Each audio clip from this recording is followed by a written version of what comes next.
Hey, what's going on, guys? Xbox All On channel, host Sega Forever. I wanted to do this quick video for you guys, catch up on some Xbox stuff that I've been looking at over the past week.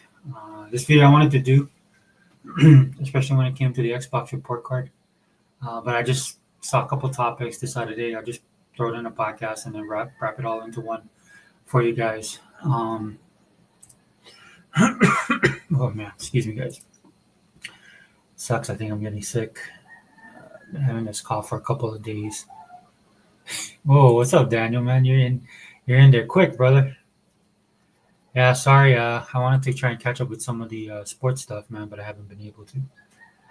Lately. Been seeing some of the clips, man. I think the WNBA draft was pretty crazy. Some good, some bad for the teams, obviously. But man, the WNBA is in big flux right now, so I don't know what they're gonna do. And then my Steelers are playing right now, so hopefully they win. But yeah, welcome to the podcast, dude. So just gonna do a quick run through of all things Xbox. But thanks for being here, Daniel. Bear with me, guys.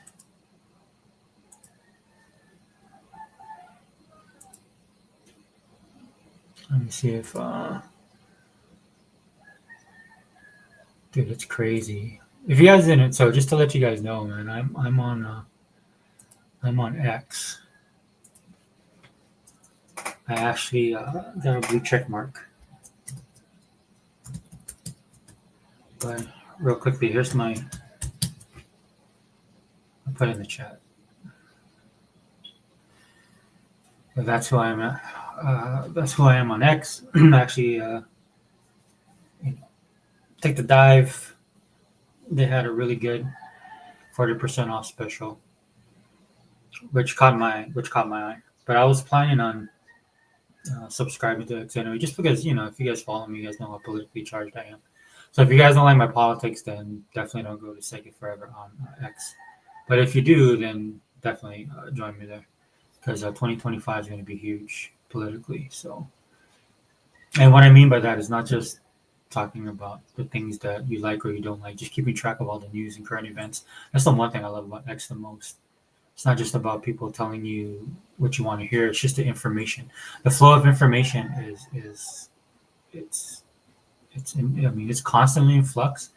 But on X, man, it's just like somebody just opened a fire hydrant, man. So you got a lot of stuff coming at you at one time.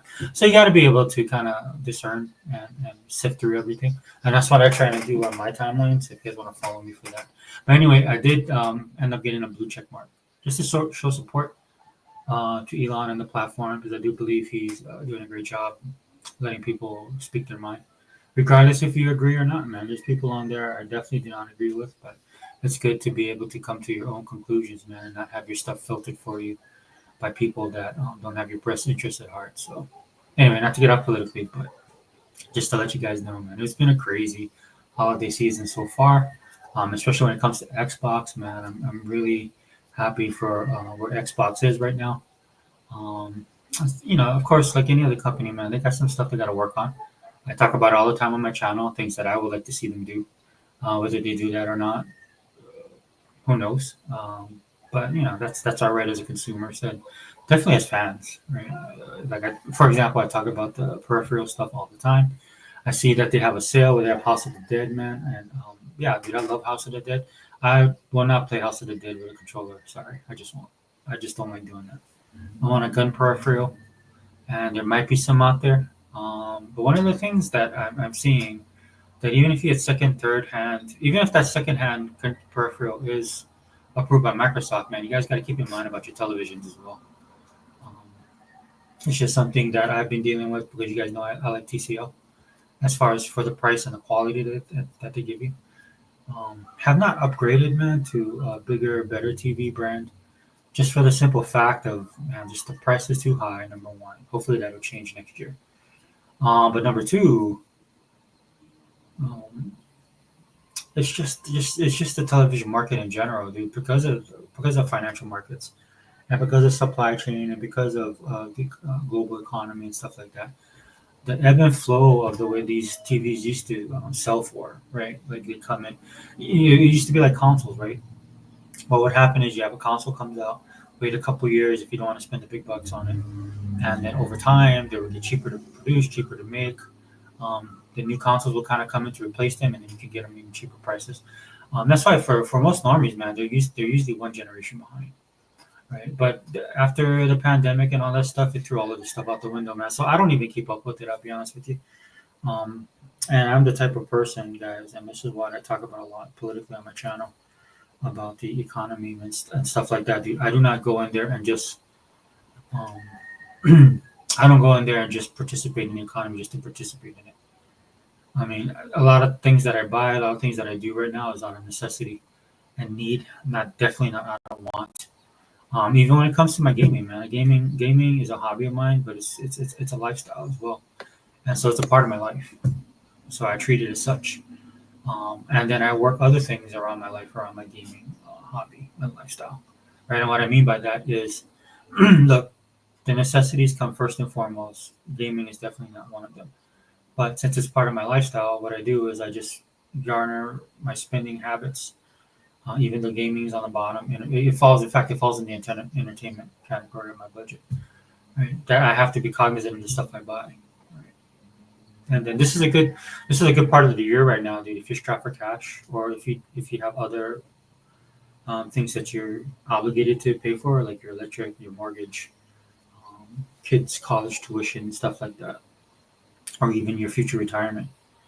Um, of course, those all take precedence, man. And you guys know, man, if you guys pay for car insurance, home insurance, all of this stuff is just shot up exponentially on top of energy costs, right? So you have to really factor that in. That's why a lot of people in the gaming industry, man, for me personally, dude, I think they get it wrong when you talk about this stuff, right? It's because they're not dialed in to what the average person is actually dealing with on a daily basis, right? And I'm talking both sides. If you make it political, it's on both sides, right? Because sometimes I'm on the right side of things, so people on the right sometimes they look at this as a mandate for their agenda and stuff like that, and it is in a way, but it also isn't. And then on the left, they're on the left side of things, they're all just totally off their rocker. So I don't even deal with those guys. But on the side that I'm on, right, helping people to kind of realize that sometimes things aren't always politically charged, man. It actually falls down to where people are in their own lives, and I'm talking about budget, time, all of that stuff, right? So this is why something like Moana 2 came out in the box office. It had a very successful box office weekend, man. Naturally, it came on a 4-day weekend with Thanksgiving. But more than that, dude, you can tell people just wanted to go out and just watch a movie at the end of the day, and that'll happen, right? So if you're a person that thinks Hollywood is failing and stuff like that, which it is, right? But there's various reasons, and then some people were like shocked. They're like, "Oh, I thought nobody was going to see movies," stuff like that, little things like that. Dude, you have to actually read the fine print, dude. You have to sift through all this stuff and kind of, and I do that just because it's interesting to me, right? I know most people don't because it's boring to them, which is fine, right? But I mean, you have to be cognizant of that fact. Anyway, let's see, dude. And that's something I'll talk about on here, man, because I saw this interesting article. Shout out to Hebot, man. He was on the chat yesterday, and I was talking to him about it on the chat, and again, as we always say on all our podcasts, Hebot was right. Hebot's been talking about this stuff for the longest time.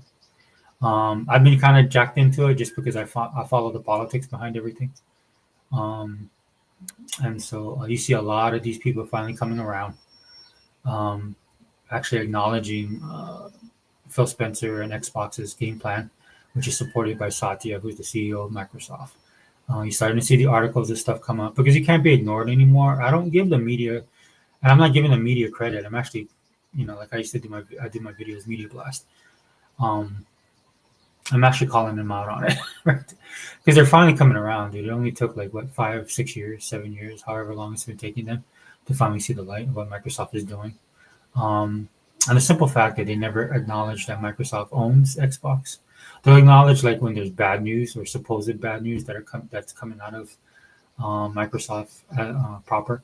Like Microsoft is taking over, Xbox is doomed, they're going to sell off. When it comes to that kind of stuff, they acknowledge it.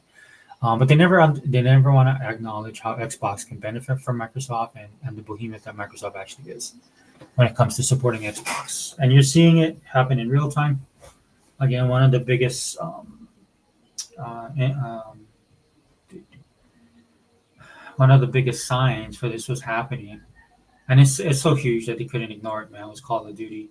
Of course, we went through the court cases for 2 years. Of course, we knew they were going to get it. But when it actually launched and it actually blew up like it did, it's stuff like that. Microsoft is definitely taking the destiny in their own hands, and I think that's really great. I think that everybody should do that.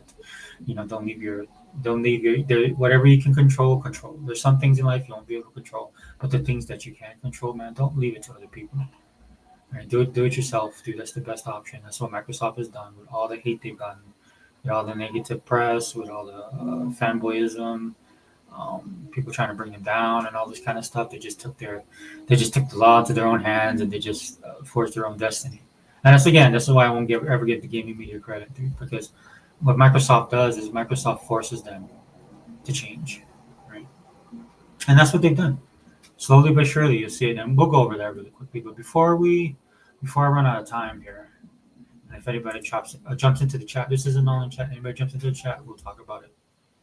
Um, Hold on, but let me show you. First thing I wanted to really talk about is my report card, which I'm pretty proud of, guys. Hopefully, you guys can see it. Hold on, let me blow this up a little bit.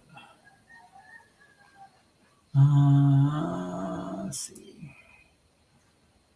Man, I messed this up yesterday when I was trying to do this, guys. Again, bear with me, man. I'm not the best at this stuff. I try and do my best though. But yeah, man, if you guys didn't know, Microsoft does this every year now, or they've been doing it for the last couple of years. I know that much. So hopefully they continue this next year as well.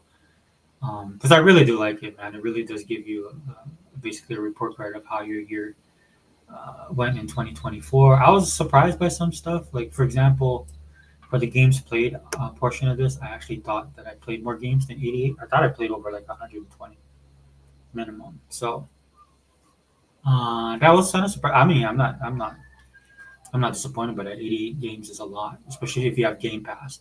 If you have Game Pass, man, and I feel like if you're taking advantage of Game Pass to the ultimate ability of what Game Pass offers you, you should have over 50 games easy. Played just for the sheer amount of games that they have now. Um, time is an issue. I definitely feel that, right? But just like Sega Man does, and I do this as well. I try and play as much. I try and play every single game in Game Pass that comes out. Try and give them a chance, check them out. That's how I purchased a lot of the games that I played, right? Just because I got a chance to try them out and I like them. I can tell, guys. I'm just that way. I can tell from the jump if I like a game or not. Like I finally played Liza P. Yeah, I feel bad that was one of these games that was sitting on my back burner. I see it, but then sometimes, dude, when you're playing video games, there's an ebb and flow to it, right? And when you're playing certain games, and then I know Liza P's there. I heard it's a great game. Definitely wanted to check it out. But if I'm playing a game that's similar, or then another game comes along, it can distract you.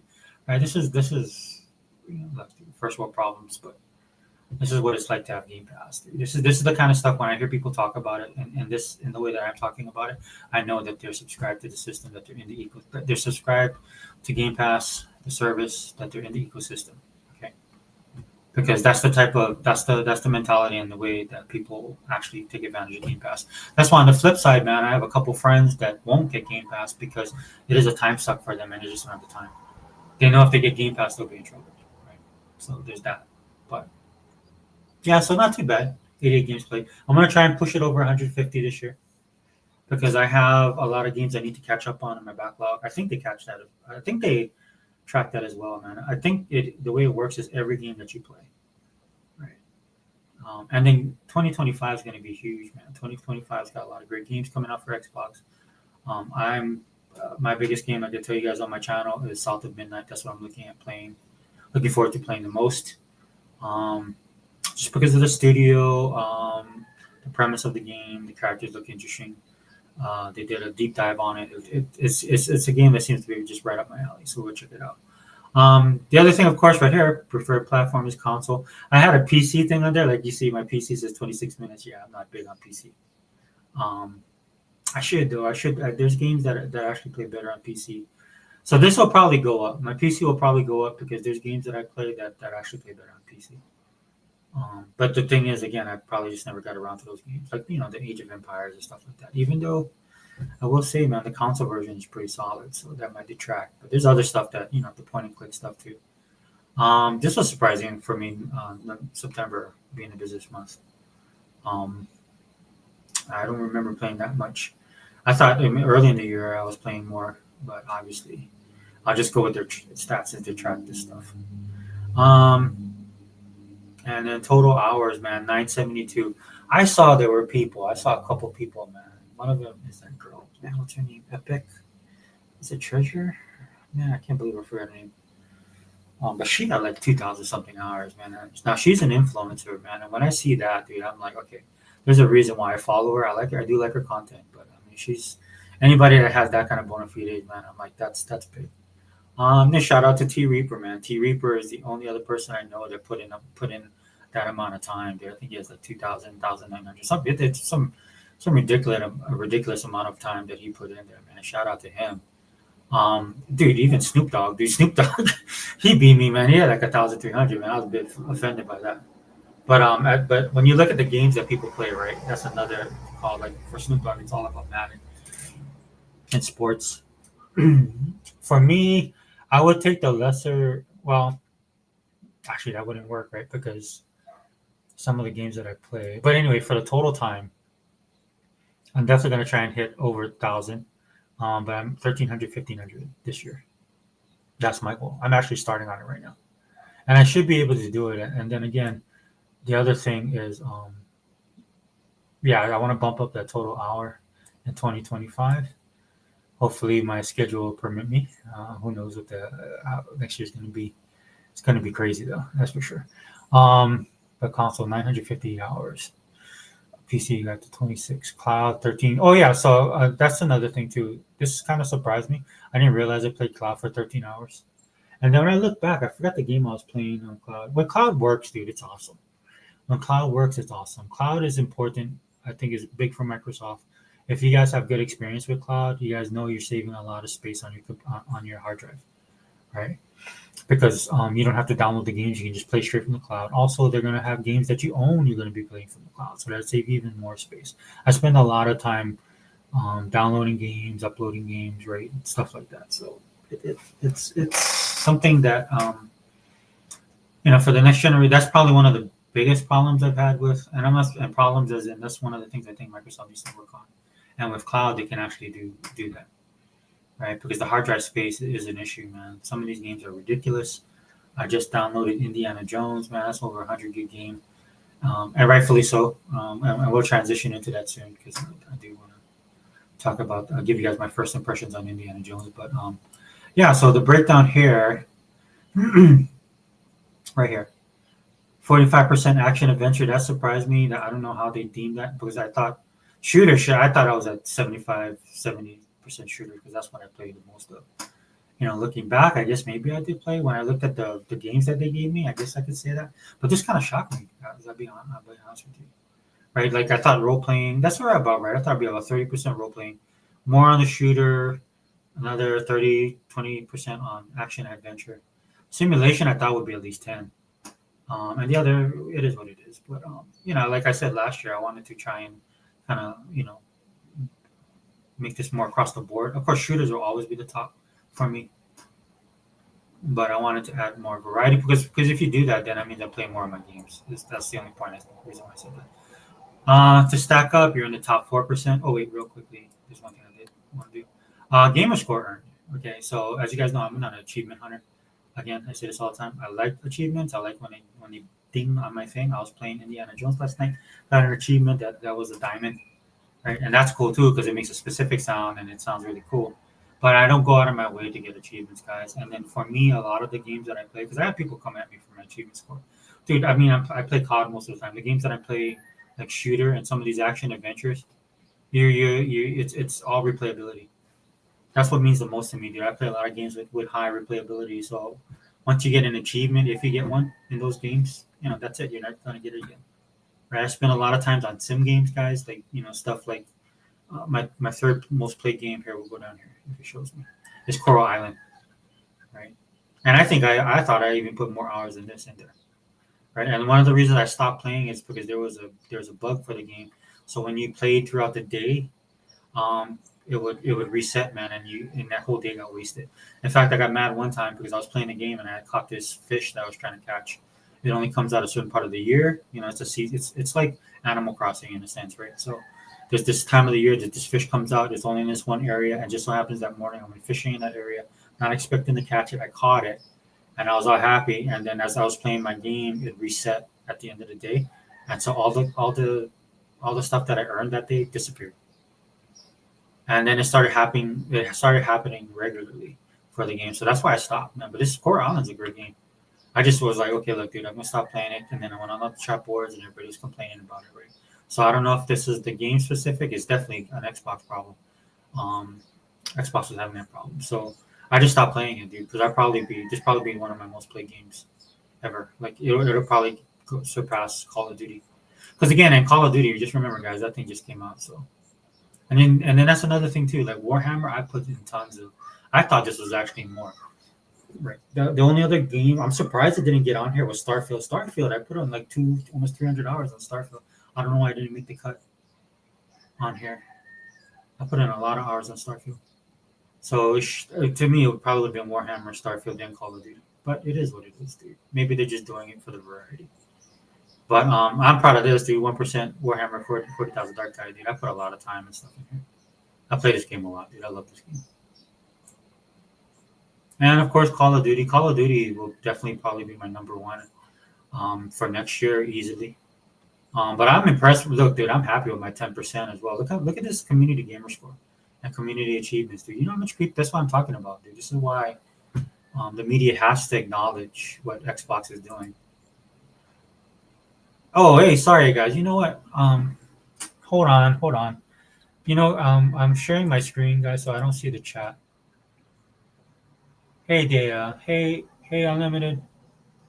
And hey, Sega Man. Hold on, you guys. Yeah, just let me break this down real quick, and then I'll jump back on the chat, guys. Sorry, something told me to check it, and I did. But next year, yeah, 2020, 2025, it's gonna hands down be Call of Duty because it is an awesome game. I'm loving it. I'm enjoying it. They keep on. I forced myself not to play this game the last couple of days because I wanted to touch on some other stuff. Like I played Liza P. There's other games I'm trying to play right now and testing out because of like this whole 88 games played score. So I'm taking a time off. Plus Indiana Jones released. I actually bought the early access. I wish I wouldn't been tracking it. Like Thursday, I could have got it and started it earlier, but regardless, I got it the other day and then I started playing it. Takes forever to download. Well, for me, it did, and and we can transition into that really quickly. I'll do this real fast. But and here's the other favorites. This says that I've been playing, and yes, I've been playing all these Raging Bites. I actually beat, man. It's a throwback to old school Sega Nintendo game back in the 8-bit era, dude. I enjoyed this game a lot more than I thought I would. Path of the Goddess, dude. If you haven't played this game is awesome. I'm just gonna go buy that. Far Cry 6 was a surprise for me.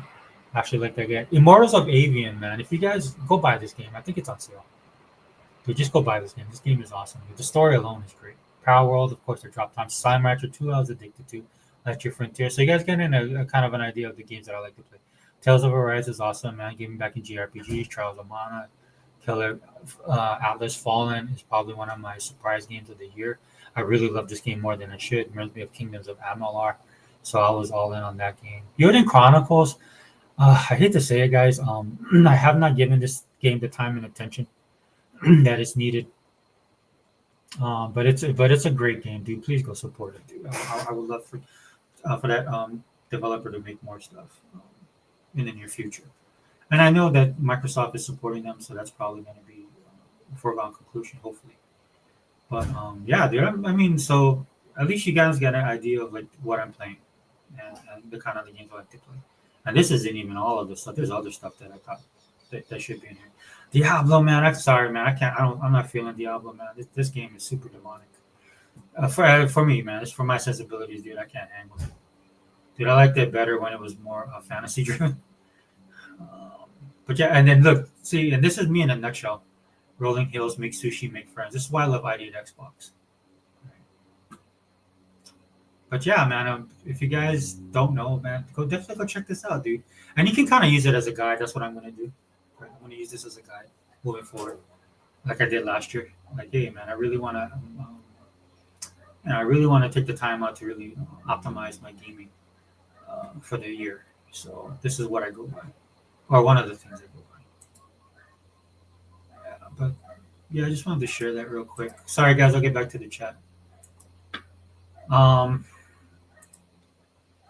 hold on. Yeah, Dale, what's up? Thanks for being here.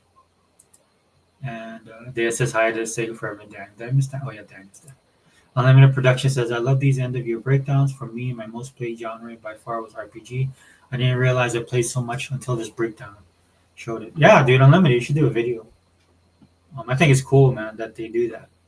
And I think it's beneficial to them, man, to make people realize, hey, look, all the stuff that you have out there and what you're actually playing. Like, again, Liza P, man, I had that on the back burner for the longest time. It was just sitting on my hard drive. So last night I made it a point to play it, and I played it. I gotta say, guys, I'm a little bit, I'm not feeling the game.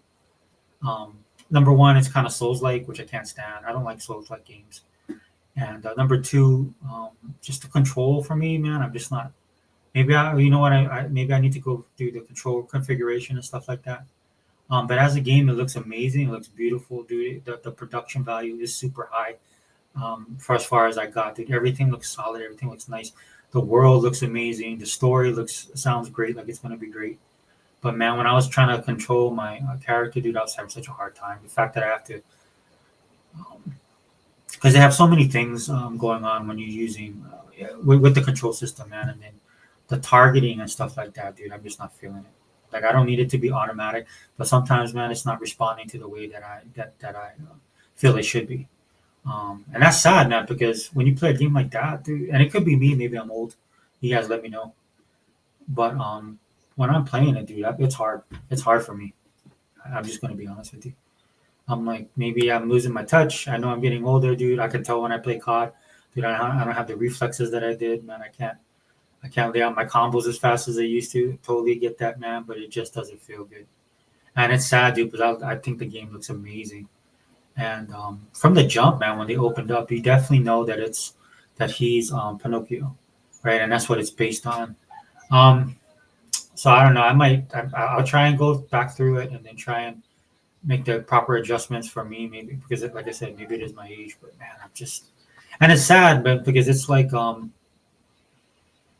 I don't know, man. I don't know. I'm just not feeling it on that level, dude. And maybe what I thought it was going to be like and what it actually is. Plus, dude, I was going down this one. Like I met this one dude, man. I was gonna have a hard time with him, right? I didn't have enough energy to re-heal myself, and I figured I was gonna die. Almost got him, ended up dying. And what I thought would happen is, dude, they took me all the way back to the start of the stage, man. I was like, dang, dude. You know, tell me you love, tell me you love 8-bit and 16-bit generation without telling me you love 8-bit and 16-bit generation, dude. You know, back in the day, man, and some of that stuff was based on the fact that there were on cards and the technology was that this way, but it became its own little thing, right? Where you had to go through, you couldn't save. Back then you couldn't save, and you had to get through whole levels. And that was a throwback, and that's a throwback, dude. I'm not gonna lie, guys. I used to be hardcore. I'm not anymore. But when that happened, I was like, dude, because just to get to the guy I was at the level I was at, dude, I was fighting these dogs. They were irritating, and so I don't know, man. We'll see. We'll see. I'll try and go back through it, man, because I love the look of the game. I love the publisher. I think it's by Nikon, who did, of course, they published RoboCop. They're doing a lot of great games out there, and definitely a publisher I want to support. I believe they're in France, but I mean, they make some great stuff, dude. They made the Robin Hood game that I own, which I haven't played a lot of. I need to get on that. But there says hi, Unlimited Productions, Sega Man. Hey, what's up, my brother? Yeah, what's up, brother? Day 458. Hi, Sega Man. 101 hugs. What's up, Dan Sega Man? Everybody's starting each other out. Good to see the gang here supporting. Yeah, thanks, guys. And again, I'm sorry, man. I'm just throwing a bunch of stuff out there. In fact, here, if you guys want to come in, I mean, I'm kind of all over the place, dude. And then my since since I got my official blue check mark for Twitter, man.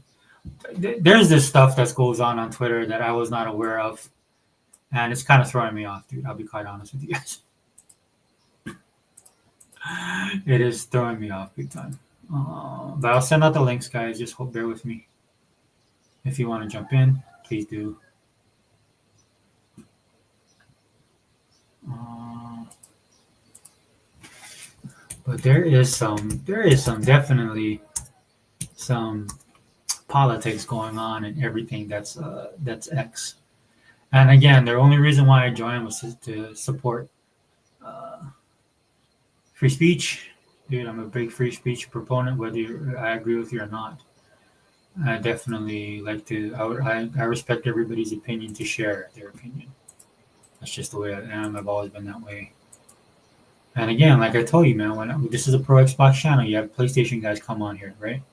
I don't care if they come into the chat. I don't care whatever they say, dude. I mean, I'm the type of person is, man. You're not going to change my mind on stuff that I know that I feel strongly about. If you can change my mind, dude, then that means you're a great either debater or you can give your positions or you can back it up with content or back it up with receipts. It'd have to be something really, really like. Trust me, I just don't. I just don't bend my will to anybody else's.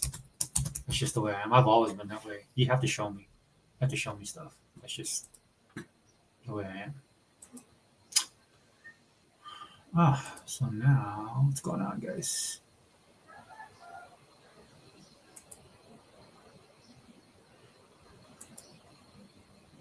Yeah, now my messages are acting weird. Is anybody there? Anybody there? Oh, Dea's in. Hey, what's up, Dea?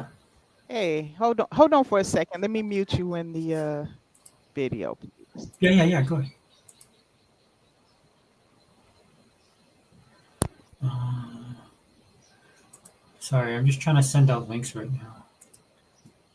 See, I missed the link that Heba wanted me to link him in yesterday. But I basically yesterday's videos guy was just me talking about that Project Mugen. It wasn't meant to be like a hangout or anything, but I can't do videos, so That's okay. yeah. So you're doing good. I like hearing about your gaming. That was fun. Yeah, so I know the report card stuff. I really like that. I fell in love with it last year. How did you check your report card? I saw it briefly once and then I had to go, but I didn't pay it. I saw some things and I was shocked. Like I did first person shooters more and I thought I actually played other things more than that, but apparently I didn't. Well, I think it's good to keep in mind. It's just the way that they categorize stuff too, as well, that Microsoft does. Oh, okay. Because I should easily be above 60%, but I did play, and that's the weird thing. The only thing I can think about is I played a lot of Starfield. I Uh, played a lot of Starfield. I played a lot of Kunisigami, Path of the Goddess. I played Power World. Played. I've been. Believe it or not, I got started because I bought it since it was cheap. So I played quite a bit of Death Stranding. I played recently. I've been playing Indiana Jones, which oh my gosh, that game is so good. yeah, we can And talk about it because I do want to talk about it as first impressions. We can give our okay, first impressions. I played a little bit of COD because I'm going to go back to COD because I stopped because of Indiana. So I didn't play that much, and then when COD dropped, I was like, doing work on my house, so I couldn't really focus on it. So I just said I just come back to it. But Yeah. COD was, I'm not gonna lie, I've never played a COD game before. Just want to put this out here, but that campaign felt like an action movie. It's Mhm. like I haven't beat it yet, but oh, it felt like I was playing an old school action movie. I was like, I just had a big smile on my face because I love action, right? So it's fantastic. Gosh, they're really good at that. So I just wanted to put that out there. They're good with COD does the conspiracy thing really good, and they Oh really, man, yeah, they yeah, really, well, at least the Black Ops series, and they really leaned into it for Black Ops 6. They really very did. very well done. Yeah, Yeah, it's like when Winter Soldier came out. One of the yeah, things, yeah. back then a lot of Hollywood hated the superhero movies. They did. Um, Yeah, yeah. but what ended up happening was Marvel went all in on it, and they They made it an espionage, it's spy thriller, right? Like, I which mean, makes a lot of sense for Captain America and the people that he hang around with. yes, His villains and all that. Yeah, yeah. and then they did the whole, all the President's Men. They got Robert Redford to play the villain. Right, right. So they did all of that, and that's kind of what COD is doing as far as the campaign. But if you get a chance, the multiplayer is fire. The modes they have in the multiplayer is fire, and then zombies as well. Zombies, I normally Zombie, I hear a lot. I hear a lot of good things about all those modes, but yeah zombies, I hear a lot about in the multiplayer. It's people who said they haven't played a COD in a long time and they came back and they're just addicted. yeah It's done some things that even I can't even remember from COD, because I mean it's just everybody's happy. I haven't heard one single negative report about that game. yeah. It's been blowing up, and we'll talk about that too because there's some it's doing so well that the media had to acknowledge the game plan that Hmm. Phil put out like in 2015 years ago Right, about what Xbox was doing moving forward. And right. so finally, these guys are bending the knee. I don't know what's going on this year. There's a lot of bending of knees going on. Oh, I'm seeing a lot, and I hope you cover that today, because I Yeah, would we. like to talk about that. Hey, Sega man, what's going on, brother? Hi, What's Sega going on? Man. What's going on, everybody? Dude, I was thinking about you because they have a sale on, and there's all these Smup games on there. And I was like, man, I bet you Sega man bought all these He's games. probably On broke right now. Yeah, on the store? Yeah, I Yeah, seen at man. least like five. man. I've been buying stuff, but I need to stop because I was addicted and stuff. I bought two of the Mana games. I bought that's on X. I actually been buying more games on Xbox than I have on PC. Oh, Oh, Which this is the first time ever I've ever done that, but I, I ended up buying more on Xbox. So yeah, this year they got a lot of money out of me. I put it that way. oh wow. Yeah, There's a big sale going on, but I tell you, man, when you have family, man, it's expensive this it's year. tough. Yeah, Christmas shopping is expensive. I mean, that Black Friday didn't mean nothing when you go out. That stuff's expensive, bro. it's tough. well, I'm not I gonna don't know lie. if you guys noticed this. I was panning through because I love doing this at the end of the year. A lot of us we're collectors, but Yeah. digital's slipping in. But what I do, I don't like to buy. I say this before on my channel, but I don't like to buy these games or these movies and television shows at full price because I feel like we don't own them outright. Right. Not if it's digital. I buy physical, so I do just buy Yeah. them out. Yeah, yeah. So, but I wait till they go super low, right? So, but Hmm. like to take them out to your point, I was perusing a lot of the expecting good sales for the TV, anime, Mm-hmm. and all that stuff, dude. The anime blew me away because normally it's like at the 4.99 level. Yeah, that's expensive for anime. Yeah, Is it Anime, expensive? yeah, it yeah, it's is. nine That's an ninety nine. expensive hobby. Yeah. Oh man. But anime right now sits at 9.99 on sale for season for season. That's pretty good. Now, that's pretty good. That's something Well, I'm for not me, used to seeing. not on a digital, right? So I'm gonna pay for your season. I'm not gonna, I just at that point I'd rather go buy the manga, right? So, Right, exactly. Exactly. and then the other thing being is that like some of the seasons, man, normally they're below $20. Nope, they're like in the $30-$40 range, Phew. Whoa. and Oh, okay. yeah, and then some of the movies you'll get deals on them, but they instead of being like 3.99, 4.99, they're around the 7.99, 9.99. Some of them over 10, like 11 or like 12.99. Yeah. And then the other interesting thing is because it's the season, right? What they do is they'll take those holiday ones and sell them cheap, but they're like I was thinking about buying uh that British Christmas one. I forgot what it's Which called. one is that? It's the one with Hugh Grant, and he's the prime minister. I can't think of it at the top of my head, but I was like, oh, that I saw that was in the sale, and I think it was like 9.99. I was like, no, dude, I'm not paying 9.99 for that. That Oh that that man. that movie's like over what almost 20 years old, somewhere Yeah, around. it's an older movie. Yeah, And on top again, that it's digital, so no, I'm it's not. digital, right? Yeah. Yeah, I'm not gonna pay you because I mean, for a couple more bucks, I could get it on DVD. You know what I'm saying? Yeah, you could. Yeah. Hmm. I pay more because I get 4K movies. So that you get like three movies in one with that. So you get a digital copy, a Hmm. Blu-ray copy, and a 4K. So to me, I think it's justified because you get all of that, and then usually you get enhanced sound and everything. They really enhance everything with it. So that's why I think that one's justified for, because it's you never like very rarely get anything under maybe $15 with a 4K Blu-ray. I've rarely ever saw it. It's rare. Okay, and you're lucky if it's in the If it first comes out, it depends on what it is. Like I have Lord of the Rings, and do you know it's 10 discs for that? 10. Yeah, 10. it's big. Yeah, it's a lot. It's huge. Yeah. Man. Wow. For 4K too. So that's crazy. But it's 10 discs. And it cost me a pretty penny for that, but that one was worth it because I love that movie. So I guess I kind of collect. I just don't do games. I do movies. No, but Well, then again, like the Sega Man, to your point, yeah, this has been one of probably the worst Black Friday, Cyber Mondays I've A lot of people said ever that. seen. Yeah, it's not much that went on sale. Yeah, Yeah. well, I I'm was like, trying to take advantage of it for other things, and I struggled a lot, and some things I couldn't get at all under any sale for Right. Black Friday. Yeah. I looked at some of those prices and I'm like, you know what? I think I'll just kind of hold off right now.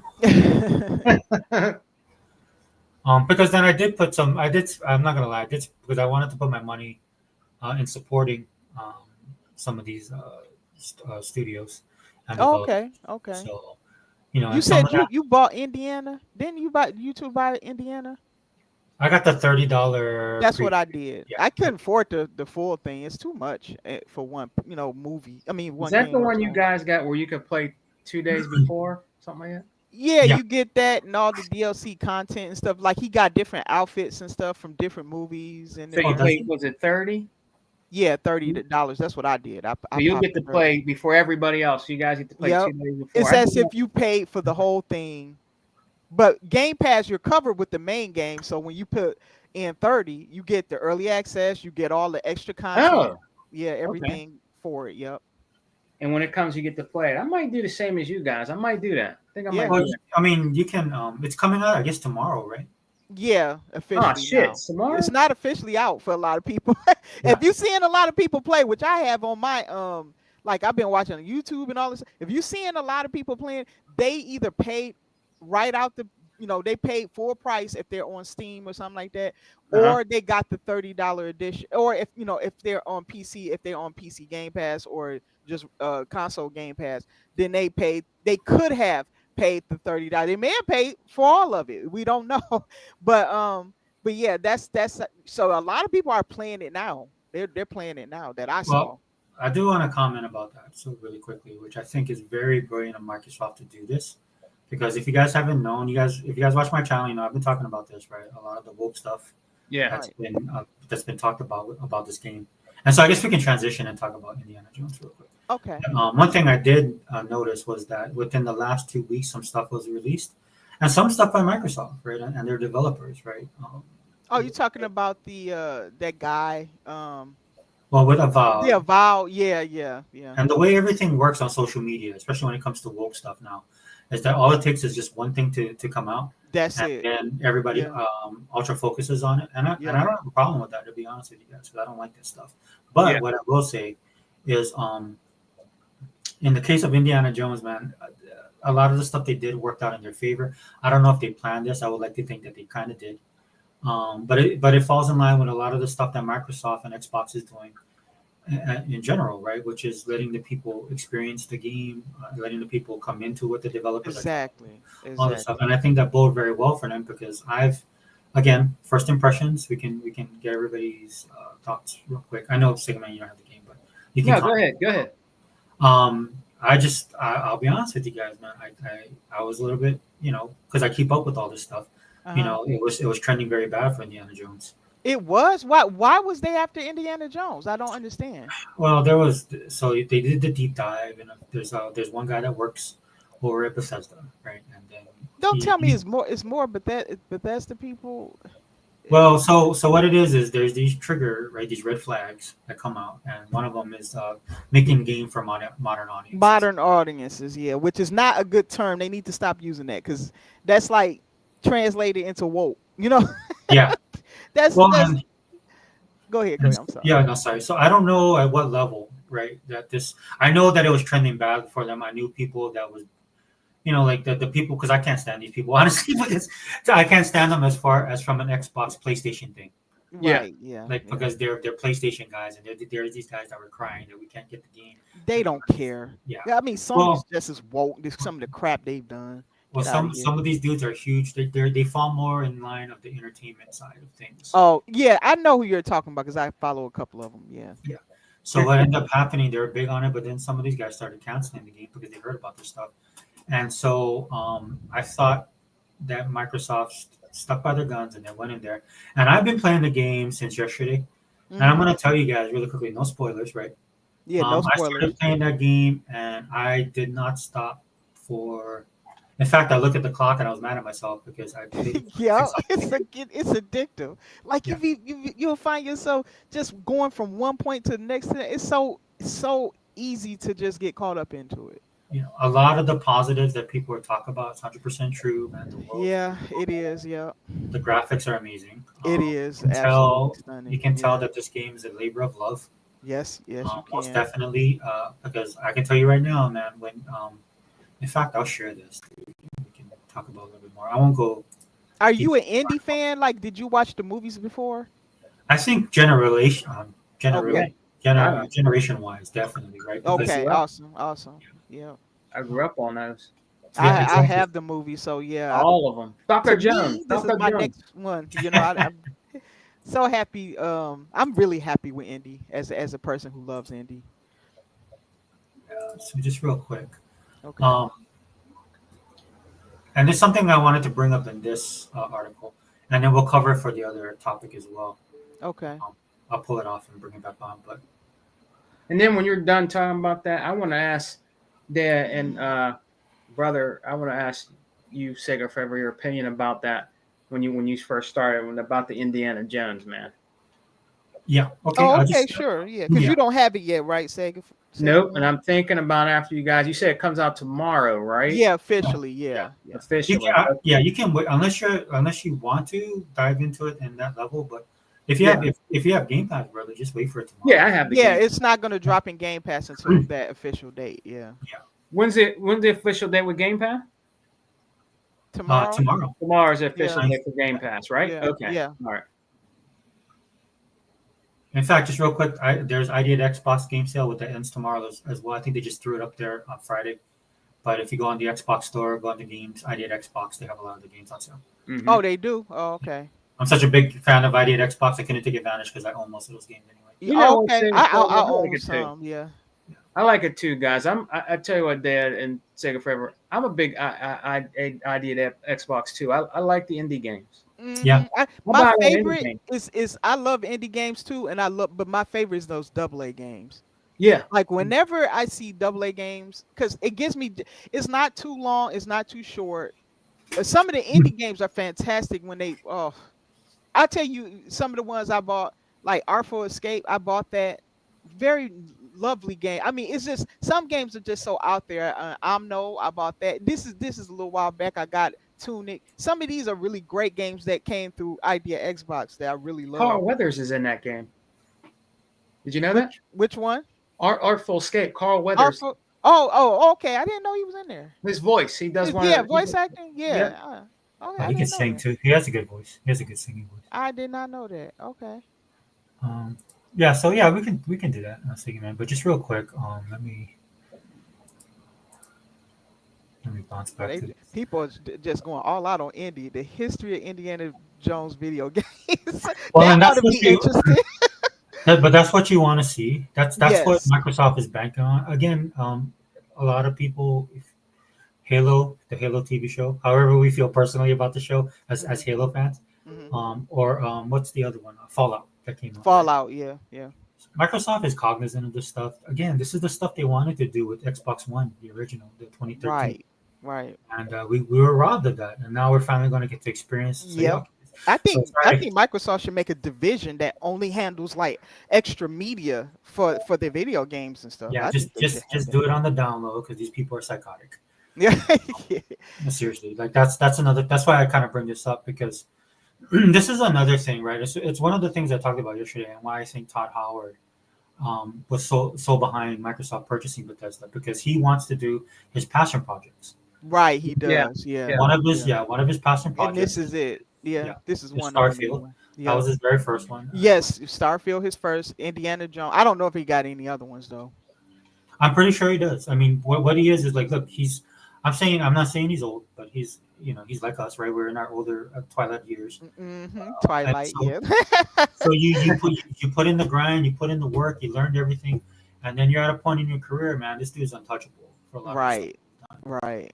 because the games he's created is going to continue way beyond him. I'm trying to tell people they can dish on Starfield and things like that, but when Todd's gone and you only got these select few games because he doesn't come out with them often, Yeah. it takes years for him to come out with his games. These things are going to be remembered in a different way. I guarantee you, even Starfield. And I just wanted to say hi, Vontae. He said, "What's up, y'all?" Hey, how you Monte, doing, bro? what's up?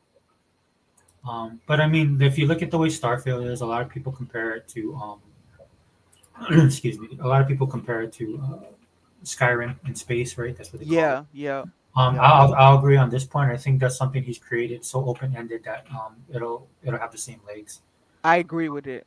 15 million people are playing it right now. So And I gotta get back to it. I built my first base. You guys should be proud of me. I oh built right my on. very first base, and it's I don't know, it's on some type of moon, but I tell you, it's incredible. There, you can't live outside of it. It's dead cold and everything. But it's this big planet that acts as a horizon, almost like your sun, right? But it's huge. And oh my gosh, when it rises up, it lights up the whole area. It's like it Man, acts like a sun. And Yeah. it's gorgeous. It's gorgeous, even if the planet is kind of desolate.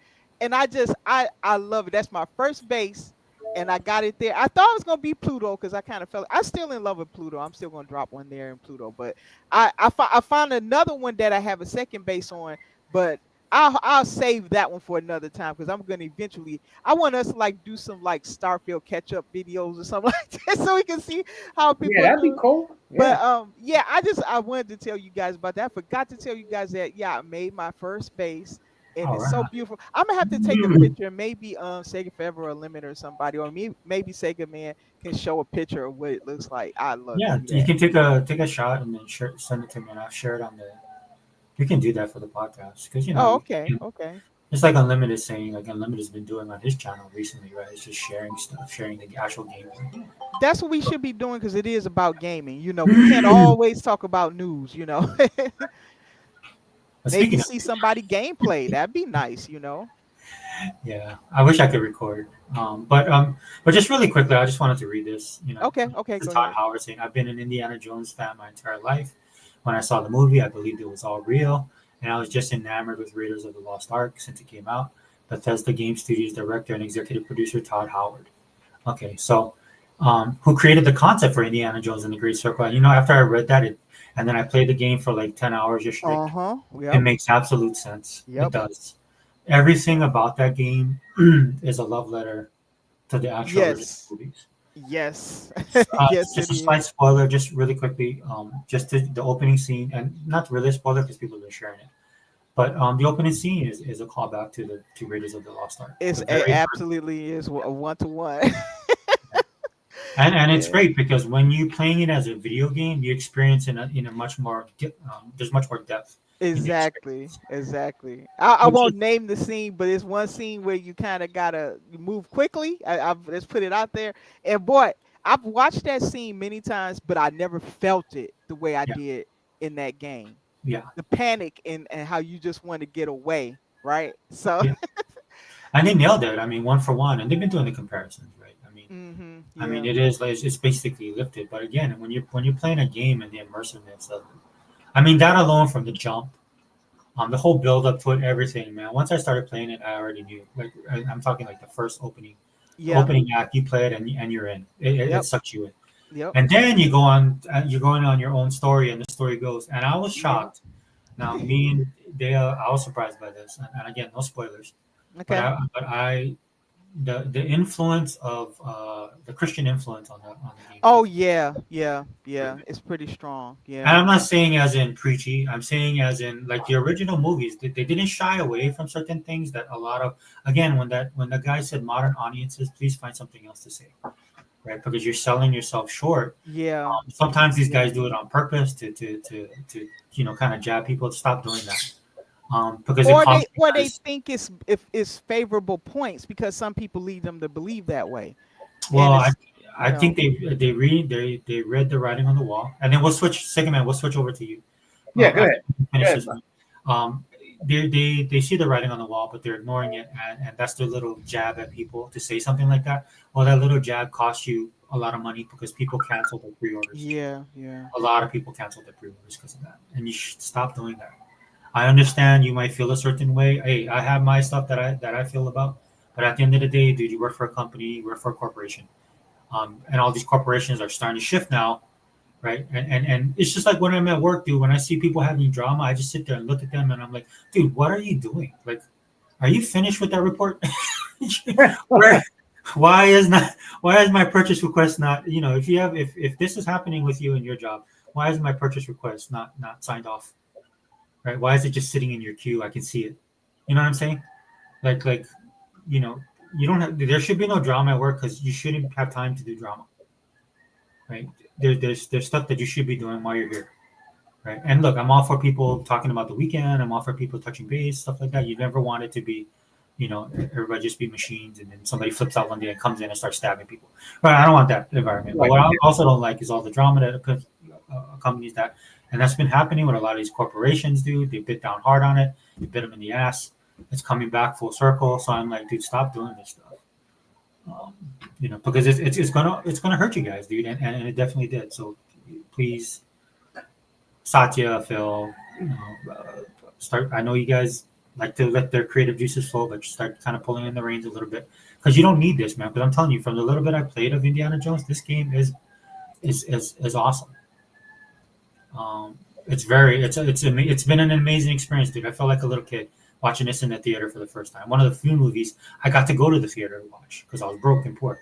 So, but let me stop this. But sorry, Dave. Did you want to wrap it up on that, or I kind On of the Indiana Jones stuff. yeah? And then we'll switch to Sega Man. Because Sega Man, I know what he wants. Yeah, he wants to talk about all that stuff. So Okay, okay. Indiana Jones. I think that's a I'm hearing that for some people it's their game of the year. I can easily see how it could be. And I'm gonna we'll tell you something that surprised me about the game was yeah, the puzzles. I think they're quite fun. If yeah. you like to challenge if you like to solve things, I think you're gonna enjoy that. I Um, knew the puzzles would be really great because they actually offer you an option when you that's start the true. game. I was like, whoa. They do offer you an Yeah. option. That's true. Yeah. So Attention. you There's don't there's have a to. term. Yeah, there's a term in the Navy you use attention to detail. Yeah. Yep. That's very. As far as my experience, again, I've been like about 10 hours in on this game, Hmm. so I will say that's a great point to make with this game. If I'm It's being great honest. because some people don't have the time or don't really enjoy that part of gaming, right? So, but I some people say, oh, they love it when they get into fights, so they kind of like get into a lot of Mm, fights. I've been stealthy, so I've been pretty good at being pretty stealthy and stuff. Like I don't want to get into details. We'll have a spoiler cast at some point, but yeah, yeah, I found myself at being pretty darn good at being stealthy, which isn't normally my strong point, but it is in this game, and I've been doing pretty good by it. Yeah, so it just feels really good. I love the environment, the setting. It's so good. It's something about if you like period pieces. Um, I really like that about this game. Living throughout the 1930s, it's just I don't know. It's something that's unique and fun. And I think that if a person is a history buff or they just like certain periods of time in history, I think you might enjoy this one. This when the world was a little bit simpler and you kind of had to earn things a little bit more to get it. We don't they didn't have no internet or anything like that. So it's like when they had that, what do they call that again? It's like that telegram, I guess, when you sending messages back and forth, yeah, something we haven't seen, but it's interesting, like the limitations that they had and stuff. I like that stuff. So I don't know. This game, I think for me, the pacing is just right. It yeah. That's feels like perfect. you're living a movie, but at the same time, you get the same emotions of a game. It delivers on so many fronts. And I would say the only thing that machine games just didn't capitulate to was the third person viewpoint. Could they have done it? Sure, because Bethesda are experts at doing first and third person back and forth kind of gameplay. We know that from Starfield. They're good at that, so they could have done it. But Machine Games is like, no, yeah, we like it this way, and we want you to be immersed in it. Yeah, And I so do. I'll I say, go was ahead, say go ahead. this about that. Yeah, it'll. The great thing about this game is it's giving you options, right? Yes, yeah. And I'm again, we try not to do spoilers stuff like that, but again, that was the right call for Hmm. them to make because I mean, if you played their other games, they know how to do it. But what it is there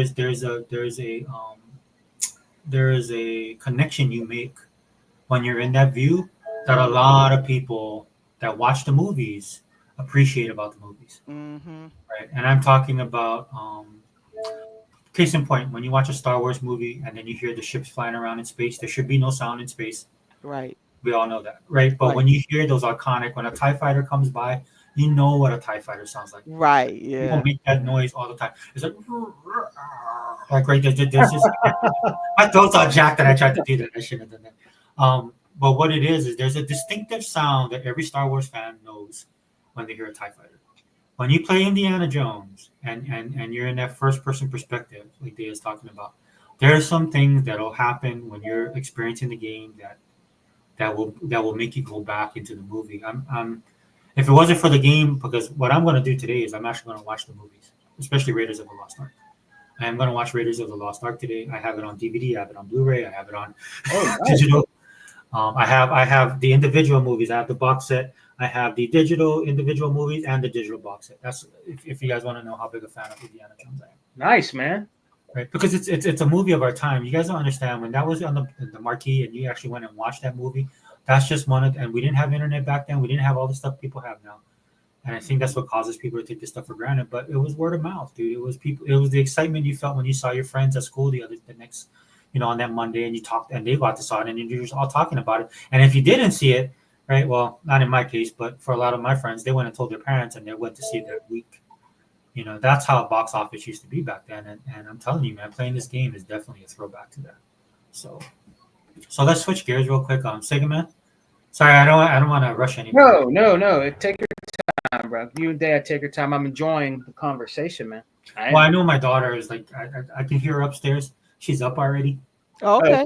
so I can hear her moving around upstairs. So she's plotting right now. Oh, So I said what I had to, so you can go ahead. but Sega Man. So go ahead. I know you wanted to talk about. I wanted to ask you and Dad. I always ask Dad. I like her opinions on things and your opinions on things as well as unlimited and all of our family of Xbox, our crew. Hmm. But with Indiana Jones, man, everybody's having a lot of fun with it. Saying it's fun. It's game of the year for them. We Yeah, I heard also that. we also have the people out there now. Are they really digging deep into it, trying to ridicule the game? Also, No, what I've seen is this. There's some people who just don't like it because it may not be their cup of tea, but it's so few that it's hard to find them. Like I looked at some of the Steam reviews. In Steam you have to own the game and have played a certain amount before you can leave a review. Oh, right? that's And good. and I didn't know that. I did not know that. yeah. So you can't just buy it, and yeah, it tells you that information too. Like even how you got it. Like one person, it said they received this game for free. Other Uh-huh. person, it said they bought it, and so it tells you a lot of details about it. And most of them people was in love with it. They was in love. Very few people said that it wasn't their game. Maybe maybe it was too puzzly for them, or uh it was something they thought would be different. But there's very few. Maybe two people said something like that. Yeah. But all the other people left nothing but good reviews on it. And remember, this is early access, so it's not, you know, it's you got to pay you full on that. So after I guess tomorrow when it fully releases, then you can kind of pick between what you want to buy and all that stuff. Right. But yeah, people on Steam paid for it, so most of them anyway. And so I saw nothing but good reviews there. And as for I gotta say, the PlayStation people have been all over it. They've been slobbering all over this game. Like this is the first time that I've seen an Xbox game release that they've been slobbering all over. I mean, and I'm like, nah, either they're playing through Game Pass. I highly doubt a lot of them are on PC. I'm not saying some of them probably aren't, but I just highly doubt it. So I think they're playing it through Game Pass. That's what I think. Oh, And okay. and yeah, they love it. I really haven't seen any negative reviews. I just haven't. Oh, So I think this game could have easily been like a game of the year contender. okay, okay. Yeah, Yeah, I saw. Sorry, but just really quickly, I saw people were telling Jeff Keighley to open up the Game Awards, he open it back should. up or He something. Yeah. should because right now his whole reputation is destroyed with the stuff he's done with this year's Oh yeah. Gotti. It's been destroyed for me. I don't look at his shows. I don't care what he put Yeah, on. I'm I with that. just I watch it after the fact to see whatever. And if it was something big or something like that, I'll go look at a clip or what have. I don't want to see his shows. I mean, Yeah. to You me, don't. Yeah. for as a PC and Xbox gamer, he has nothing to offer me. Nothing. He has absolutely nothing to offer me. The studios I like, he's not going to celebrate. He's not going to give them an opportunity to shine for their hard work. He's Right. not going to do that because they're Oh, not man. PlayStation. Yep. So what the Yep. heck do I need to watch his stuff for so he can earn money off of the ad revenue? Yes. I don't have any interest in it. So that's why I'm glad you guys don't even bother with a game of the year thing where you kind of streaming it. I I'm don't. glad I wouldn't be a part of that. I'm just going to state the truth. I wouldn't be a part of it. So, it doesn't have anything to do with me. It just if you're a PlayStation person or a Nintendo person, you have incentive to look at it. If you're not, if you're a PC or Xbox person, you have no incentive at all to watch the Keeley Awards. And I do not call it the Game Awards because it's not. It doesn't It's not. celebrate video games. It celebrates whatever the media at that time likes and what they play. And very few of them actually play Xbox games. I I They call it don't. the bias awards. Yeah. Sega has Yeah. been calling that for a while. Yeah. But when you put a DLC up there, ignoring all these original new IP that have tried something out of the box new and done well, like I think it was that college football game or something. It was a college game that didn't even get recognized. Mm-hmm. I think EA produced it. I don't play sports games, so I can't remember. It's like a college football game or something. I heard that game did very well, and a lot of people love that game. No recognition at all, not even the sports section, nothing. No It was a recognition. big. It was a big deal for the fact that because I used to play a lot of sports games. That's all I played back in the day. Sports games, Okay, fighting games, and platformers, right? Action okay, adventure. So I will say this much about sports games, especially on the college level, right? They finally came to terms with a lot of the players. Because if okay. you guys didn't know, in college football, a lot of these players are beginning to get their money, right? Because the universities make money off the college players. That's been a thing of contention. Right, Also, the rights that a lot of these colleges have to their properties and likenesses.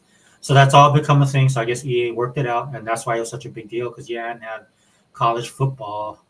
Man, the last one I played was EA's, and it was awesome dude, because they had a Hawaii. hmm University of Hawaii was actually good that year, and they actually had to run and shoot. right. Um, anyway, but my point being is like it's been years, and so people have been wanting it, and Mhm. so of course it's just like Black Ops 6, right? It hits, and then it does everything right, and then the fans love it, which is the most important thing, and the fans love it so much that it draws other people into it. Right, right. But to your point, they 100% agree. He never acknowledges these games. No, I mean, and then and some people push back when I say this stuff, and they're like, "Well, then Fortnite would win every year." That's not the point, brother. You're supposed to be celebrating the entirety of gaming, and this exactly. is part of gaming, Thank you. whether Exactly. you like it or not. You That's know, what he calls himself, the Video Game Awards, right? Well, Yep. then be that. Games come in all forms. You celebrating a card game. So why couldn't you celebrate Forza when it came out? Why Right. couldn't you celebrate the college game when it came? And then the way they bring in politics into gaming when what's that game? The Harry Potter game didn't even get recognized for what it accomplished. Yeah, that's yeah. right. They Yep. always, they always, they always talk around it. They never address. I mean, they love like you're talking about the creator of Hmm. Harry Potter, and it's funny to me because politically I do not align with her.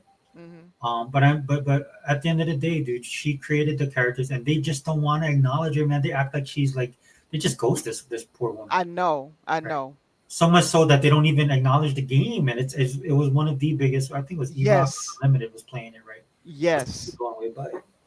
Personally, Harry Potter's not my thing. It's My not daughter mine loved either. it. Yeah. My Yeah. daughter loved it. She read all the books, but she's older now, so she kind of. I was surprised. I thought she might get the game. She didn't. She kind of moved on from it. Yeah, Yeah. she moved on, and then she's in anime now, so she's Okay. manga and Yeah. stuff. So, Well, I guess to your point, yeah, 100% agree. You know what the Game Awards is it's on the fast track to being the Oscars, right? Yeah, It is. absolutely. That's a good analogy. Yeah. Yeah, like nobody watches the Oscars because the big, and it's the same thing, right? The Academy hates all these movies that do well at box office. They don't like those type of movies, right? But Yeah. it's funny they need those movies to do well because it helps their industry move forward. Same thing with gaming. You need the Fortnites and you need all these Exactly. games coming out of Japan, right? And sticking your head in the sand and not having the conversation about the impact these games are having on gaming in general. We experience it all the time. There's people don't buy games, right? I talk about this all the time on the channel, right? It's like you can tell me you're a gamer, but I don't see you buying the games, Hmm. right? And then there has to be a one for one at some point. It's going to have an effect on the industry, and you saw that in 2024, big time, with all these studios closing down. Not to get on the whole message of that, I'm just trying to tie it in because the Game Awards, like you said, it's not the Game Awards. It's never been the Game Awards. You don't have to watch it because you just wait. I mean, I'm on X, so I just wait for all the stuff to drop on social media. Yeah. Yeah. All you have to do. And then Xbox was smart. Xbox been doing this for the last 3-4 years, Mm-hmm. right? They don't, they whether they show their stuff or get acknowledged doesn't matter because they have Xbox Wire, they have Xbox.com. Yes, I love that. I'm glad they do that because I think Xbox knows their people. They know their people ain't watching the video game awards most of the time. Nope. What do we have? What incentive do we have to look at it? And, they know some of the enthusiasts just for fun's sake, or if you're a person who owns multiple consoles, you have reason to look at it, right? But they know that a lot of their people ain't looking at it because they never win anything. It doesn't matter how good of a game is they release. They don't win anything. They barely get acknowledged. So they have to bring the content out after the fact so you can see what they did there. Because if they didn't, like if they didn't do that, I wouldn't know what's going on because I don't care. I don't watch the Keeley Awards. You It know what makes the game. you know what the Game Awards is? It's like a celebrity, right? It's like or the audience, right? It's not even about the awards. It's the after party. Right, right. So that's what it's turned into, right? Because I just feel like, oh, the Game Awards are happening, and I'm excited about the Game Awards. I'm like, well, I Yeah, wonder yeah. what trailers we're gonna get, right? And then, sure enough, dude, like some people, that's what happened with Gamescom this year, right? There were developers complaining they can't afford the entrance fee to get their games, their trailers shown, so they were showing stuff around the Gamescom, right? Oh, Because they okay. cannot, they can't afford the entry fee for their trailers to be shown. Do you think that's why it seems like increasingly since Xbox is at every venue that we've been seeing a lot of people kind of hitchhiking off of Xbox? I Have don't you blame them. noticed that? I bet you Phil and Sarah and Aaron are cheering them on, doing that Yeah. stuff because they understand. Look, I feel sorry for Microsoft because they are the biggest, or Xbox and Microsoft. I always, because it's about the money. That's why I say that Microsoft Xbox, right? Oh, I okay. feel sorry for them because they have nobody that can stand with them, right? It's just like you're this person. It's like you're going to the prom. You're the best looking guy. You're the most rich guy. You're the big man on campus. All this kind of stuff, and there's nobody that can stand with you. So you stand out, Right. right? And that's what Microsoft is. They just with Xbox, they just stand out so much, and nobody can stand up there. Right. When's the last time Sony did something? In fact, their fans were complaining. Where's our showcases? They are. They was up there making up another secret showcase again. I was like, oh Yeah, my gosh. yeah, Like, what are and they and, gonna and show? They have nothing to show. yeah, and Nintendo's like that dude that just went away for the. He's in college, Oh right? yeah, Nintendo hibernated, and once they wake up, oh boy, you waking up a sleeping giant there. Because oh goodness, people If are you're itching for politically that charged thing. like I am, and you keep up with all the stuff around the world, like the birth rate and why men aren't men anymore, and all this kind of stuff, that's Nintendo, right? Nintendo is It's just so checked out. Dude, they're in there. They're just in their apartment and buildings, enjoying their games and manga and stuff like that. They just Yep, checked yep. out. Right? That's Nintendo. So all you have is Xbox, man. And Xbox. And the thing that gets me about Xbox, though, Xbox is standing there is like sometimes I can't stand this about us sometimes, but they're like, "Oh, please like us, please like us," Yeah, I agree with that. Yeah, Hey, we'll give you this, and I'll pick you up. I got a limo.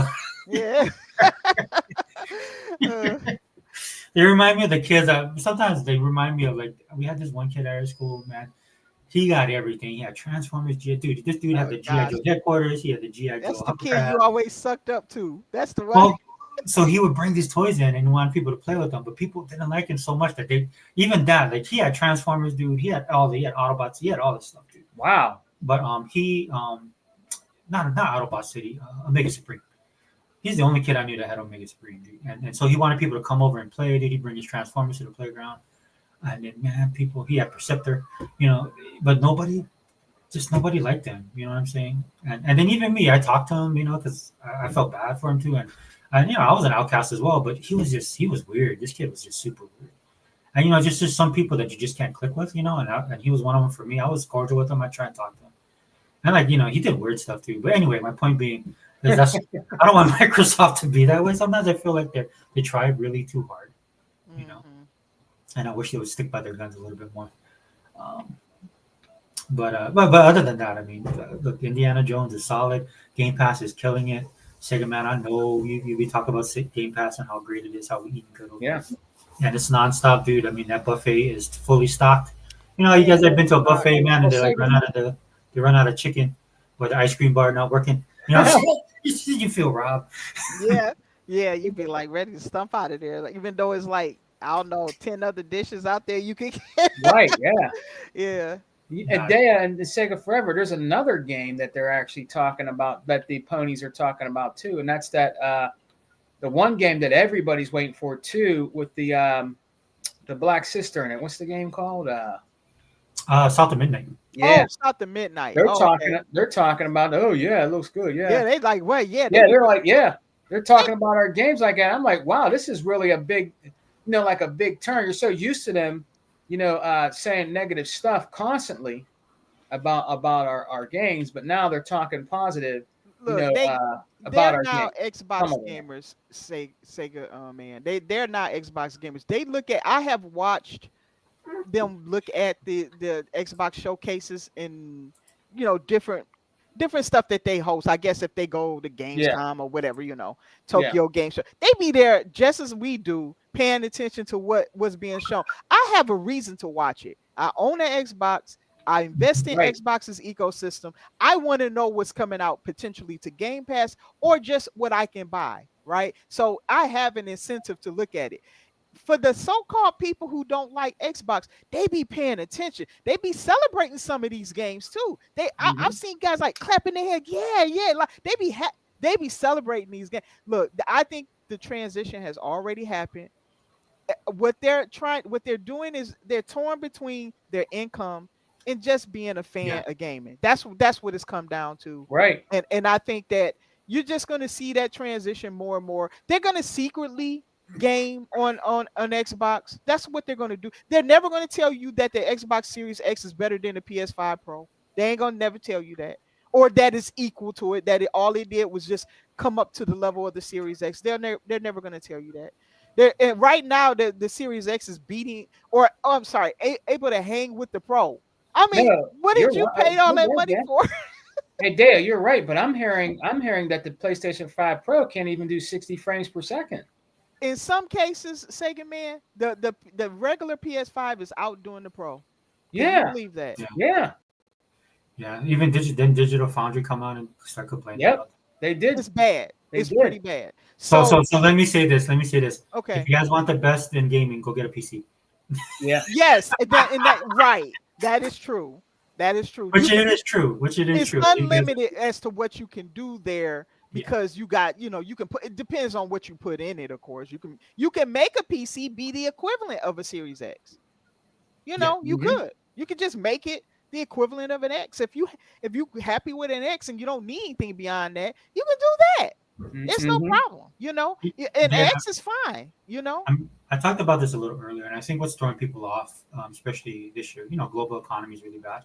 I talked about it a little bit, touched on it, but it's not these consoles aren't following the same cadences that they used to, right? A lot of us were the early adopters. We go in and we buy, basically we pay off their R&D, help them pay off their R&D. Yeah, people come along for the ride, but most people wait to that first price drop.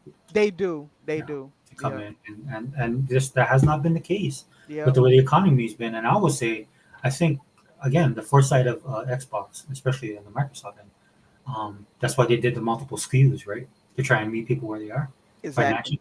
Because I think they already saw the writing on the wall, right? They, like Sarah Bond, it came on in the gaming media, right? That Sarah Bond is the mastermind behind all of this stuff. Now I think they tried to weaponize it to try and use it against Sarah. And of Yeah. course, Kobe was the first person to come at me about it. But I don't look at it as a failure on her part or trying to set her up for failure. That tells me the type of foresight and insight that she has into Exactly. the gaming industry, and because she comes from a background of mobile phones and Yeah. that background, Right. right, it gives her a special insight into a lot of this stuff, which is Hmm. why I feel like when I saw the article that they were talking about she's the mastermind behind this, I didn't look at it as a negative. The only negative I had about it was like this probably saying that Phil's going to leave soon. Um, Yeah. Yeah. yeah, within the next year or two. I hope not, because I like Phil. And I have Sometimes I get that feeling that he is too. yeah. I mean, I wouldn't blame him too, because he's fought the good fight, right? But He has. Yeah. we're starting to like finally get to that level. And Yeah. Indiana Jones, Sigma, when you play it, man, please do a video or let us know. Or I'll Oh, do I a Yeah. will, man. I will, because I know it's going to be phenomenal. I know it is, man. Look at. I told y'all, man. I bought their game. I bought Death Stranding. I was playing I that. did too. Yeah. Yeah. Indiana pulled me away from that now, but I'm gonna have to. It's time, man. You gotta juggle your time. Like it's yeah. just you can't do I everything. will say this, dude, for all the worries that people had about the DEI stuff aside, but people were worried about the linear aspect of the game. It is and it isn't, and I'm telling you guys right now, dude, you guys can get lost easily. Yes. It's Yes. very And easy. it's not linear. The main story you can if you think if you think something is somewhere else, go and check it out. You might be right. I'll just put it that way. Yeah, Oh, cool. because there's people out there that go, and look, you have your hardcore guys that are like, well, I can't jump over this wall. All right, look, dude, you can't jump over everything. You can't go everywhere. Yeah. All right, let's okay, come back here. Let's refocus. Right. But there's so many. I will say this, Dave. Do you feel like there's branching paths within the game when you're Are playing? are you asking me? Yes. Yes.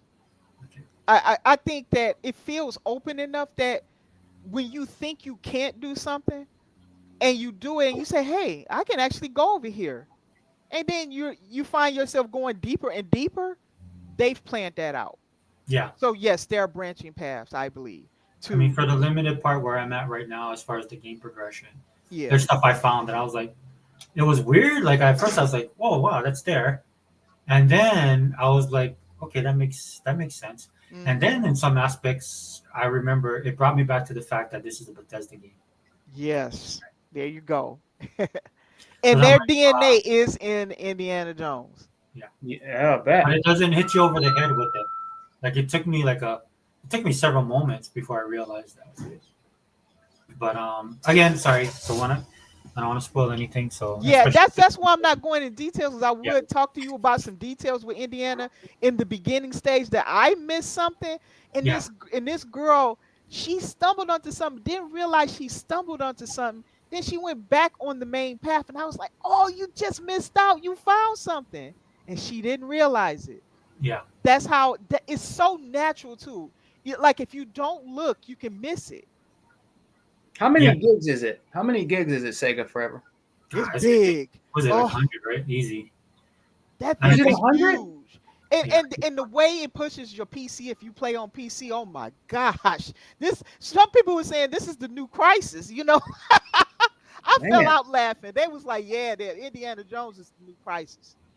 That thing using everything in there. yeah, Whatever you put in your PC, or even the X-Men, and I gotta say, I'm shocked by how optimized it is for both PC and the X. I have not had a single problem at all in that game, personally. oh, At that's all. good. Not a single bug.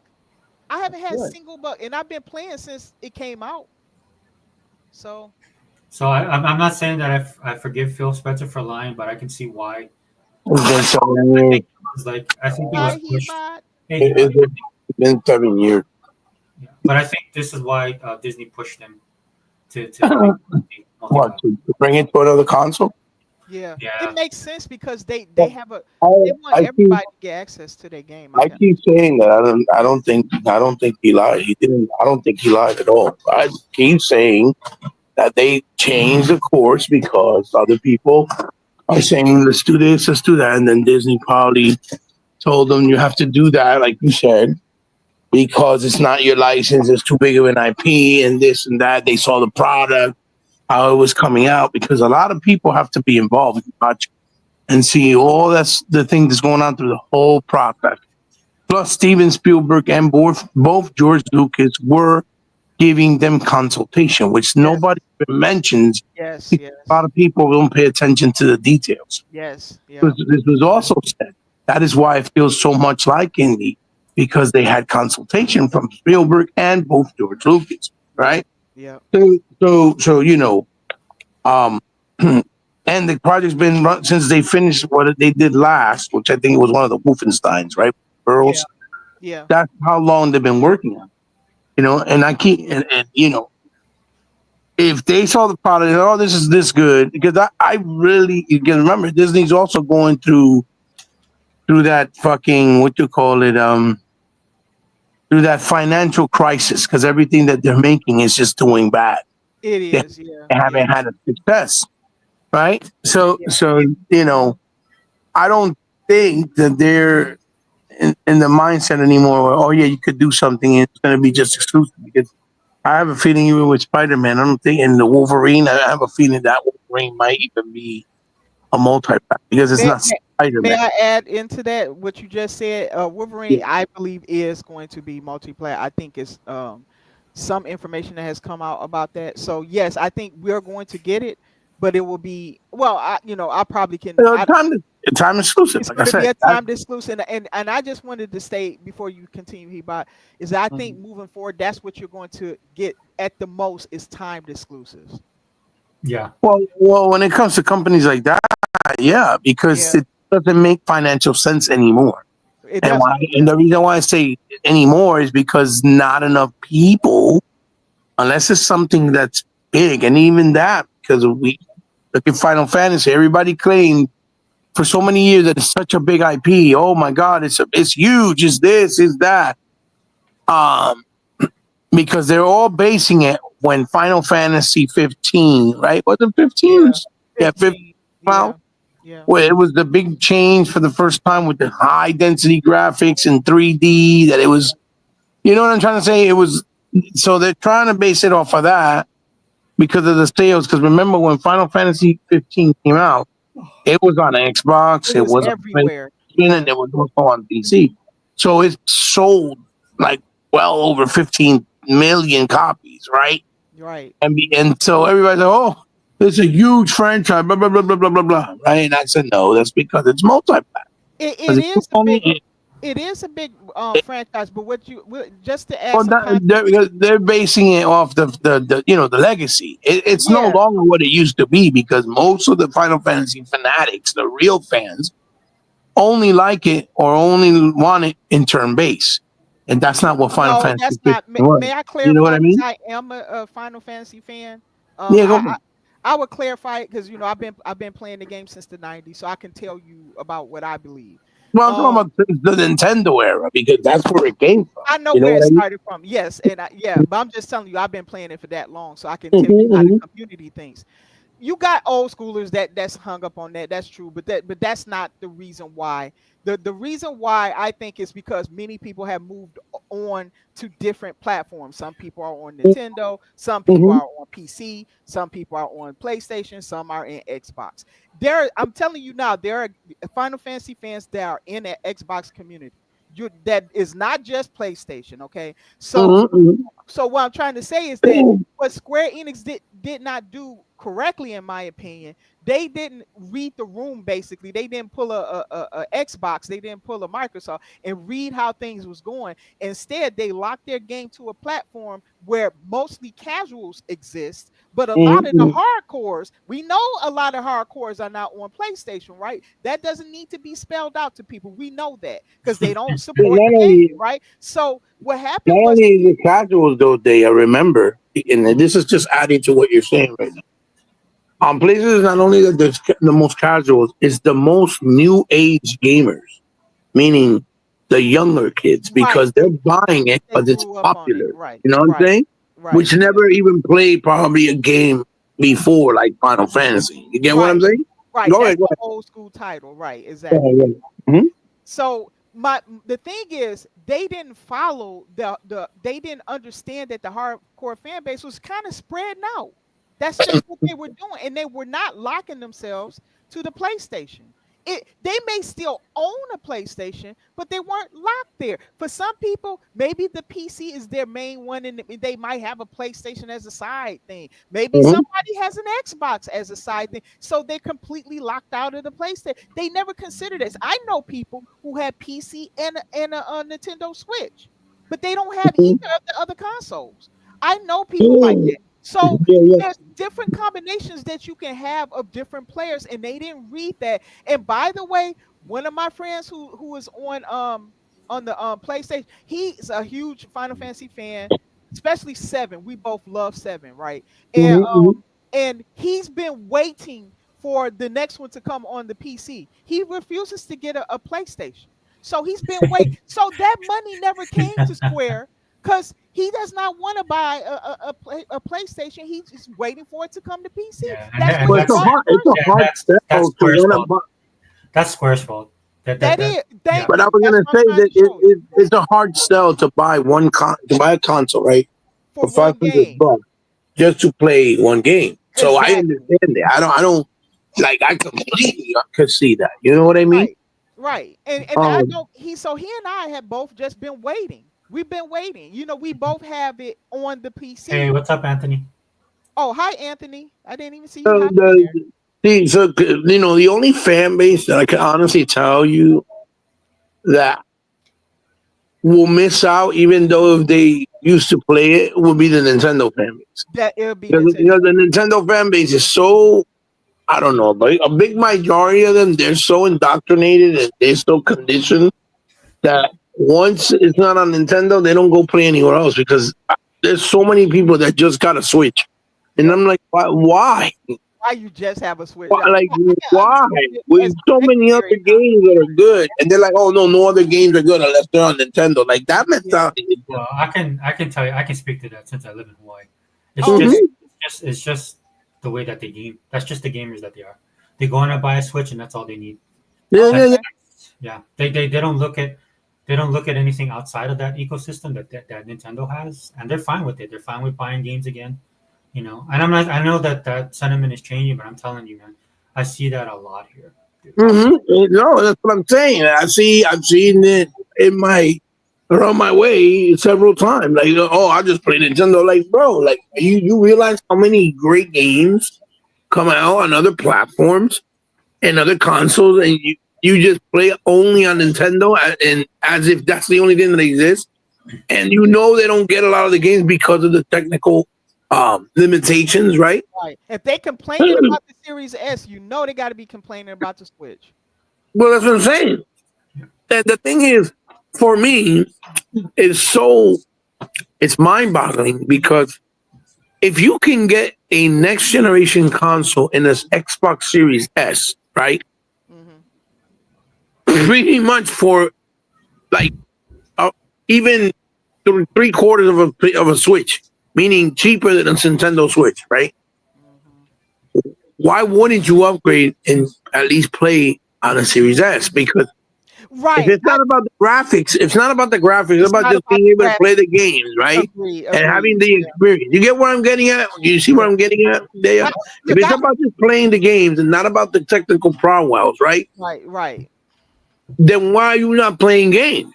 Because at the end of the day, any real gamer, and the quote is real, right? Emphasis, rather. Right. Then you'll just play it no matter what. Especially if you can buy a Series X like they had some last year, not this year, but last year, for like $189. If you guys, right? It was cheaper than a Switch, and I'm like, you guys can get a second. Look, I think having a Switch with another console or a PC or whatever, you know, like I said, my friend has a PC and the Switch.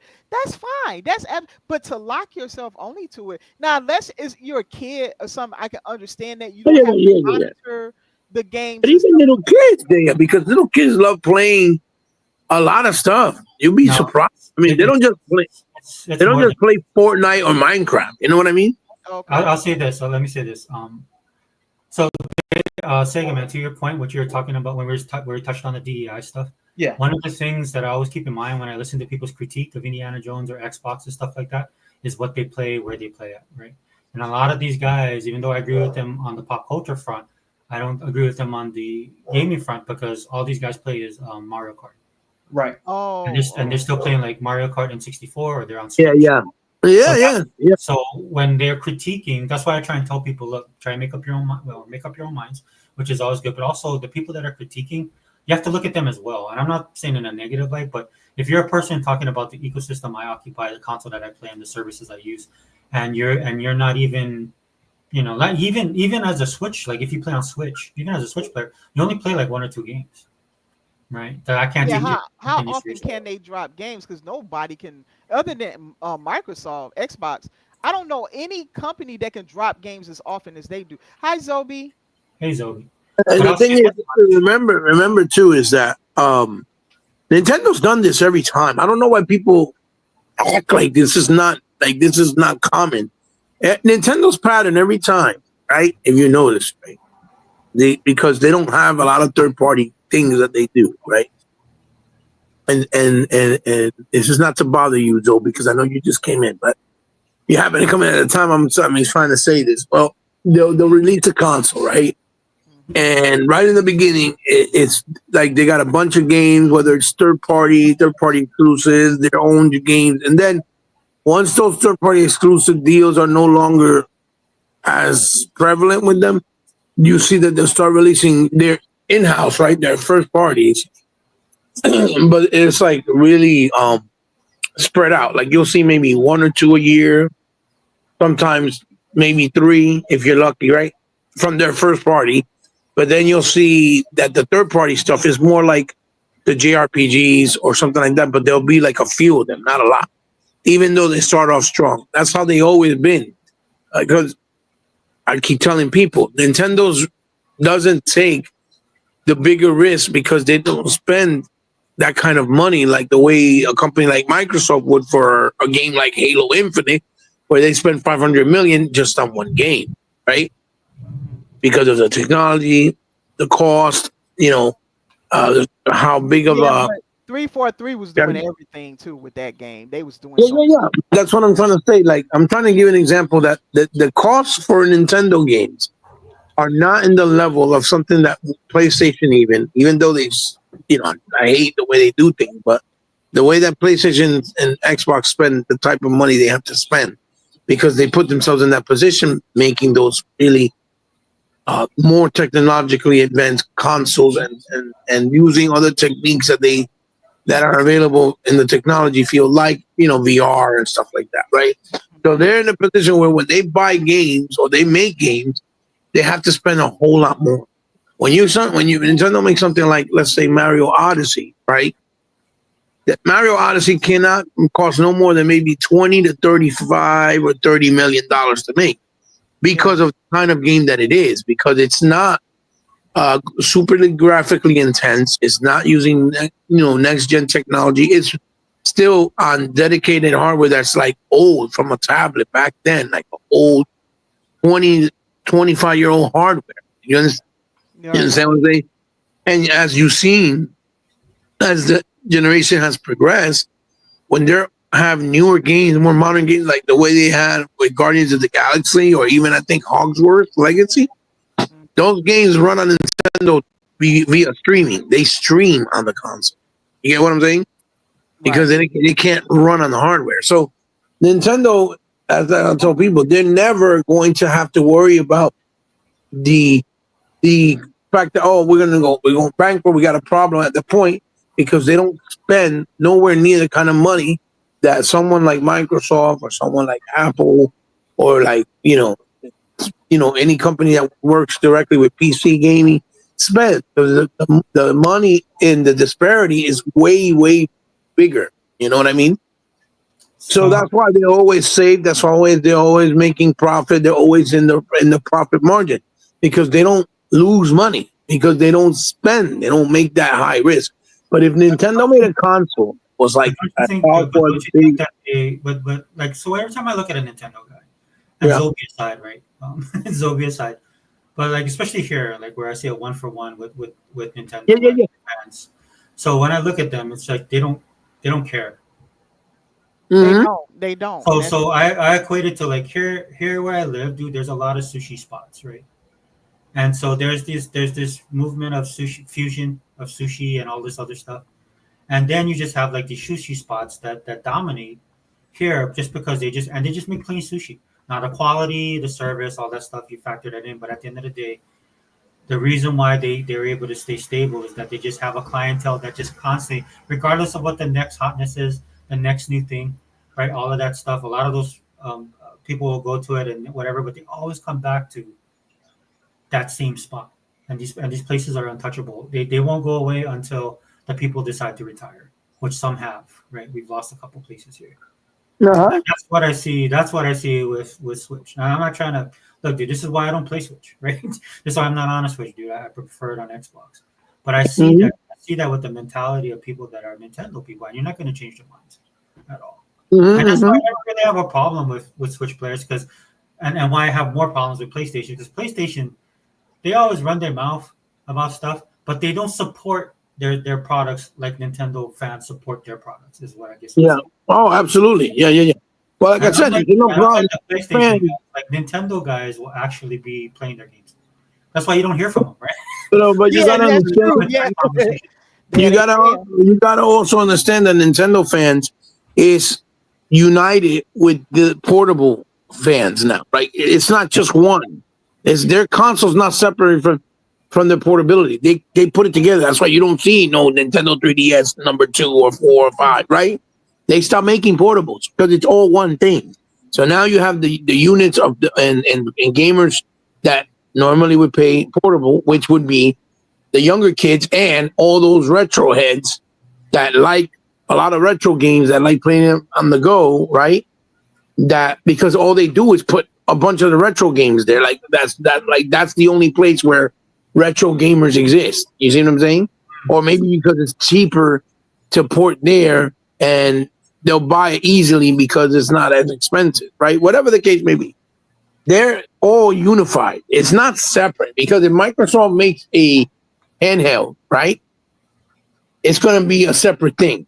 The handheld is going to be for the people that like it, and then the console one will be for the people that like it. Yeah, Or because and then you'll have some that'll like both and will buy both. You get what I'm trying to say? yeah, they like to give you choice. That's why No, Xbox has always been so that. Yeah. so it's not the same equation, right? And again, my point of what I'm saying with Nintendo is that their fan base don't really care if they don't play the newer games because it's almost like they only think that what they have on their console is the only thing that's good, which Well, is that's the weird part, right? Because like with my daughter and some of her friends, dude, they don't really care. Like my daughter's different; she'll play a lot of different games, but most of her friends only play those gotcha games. That's it on their cell phones, right? That's all they play, like constantly, 24/7. Now those games are kind of built that way too, which is why I did that video yesterday talking about like Project Mugen. Like you can see it right in the trailer, like how they kind of create this universe that you're gonna occupy. But I thought it was funny because like the thing that blows my mind about like my daughter's friends who play Switch is that they'll meet to play, but I don't really see them playing in public, but they'll play at home. Right. yeah, And not even on the TV. They'll play on their Switch at home. yeah, while they're sitting down on the couch or something, right? Yeah, Gotcha. and I'm like, that's interesting. That's always been interesting to me. Yeah, yeah, yeah. I think it's a portable, but I mean, even in Hawaii, you see them every once in a while, but it's rare to see people out there with a Switch walking around and playing or at Uh, home. yeah. That's what I said. The Switch sells so much, and you never see nobody outside playing the Switch. I don't even see kids. You don't see them playing that shit outside. It's like I don't know what the how is it that they're so infatuated with the idea of being portable. And that's another reason why I feel like Microsoft shouldn't push the portable realm because even though it's an option, I really doubt it's going to do well. Because listen, I don't care about playing games on the go. I'm an adult. Most people that play on Xbox are more adults, right? I don't see. I just don't see it doing well because it's not a thing, like People don't like why is it a thing to play outside? I've never seen people playing on a portable. I just don't. I just see people on their phones. That's it. You see everybody in their fucking phones. But on a portable, yeah, I have never seen that. The only person I know that does is my friend Jorge, and that's because he acts like a baby, like a child. But that's different. Wow. He really does. He acts like a child.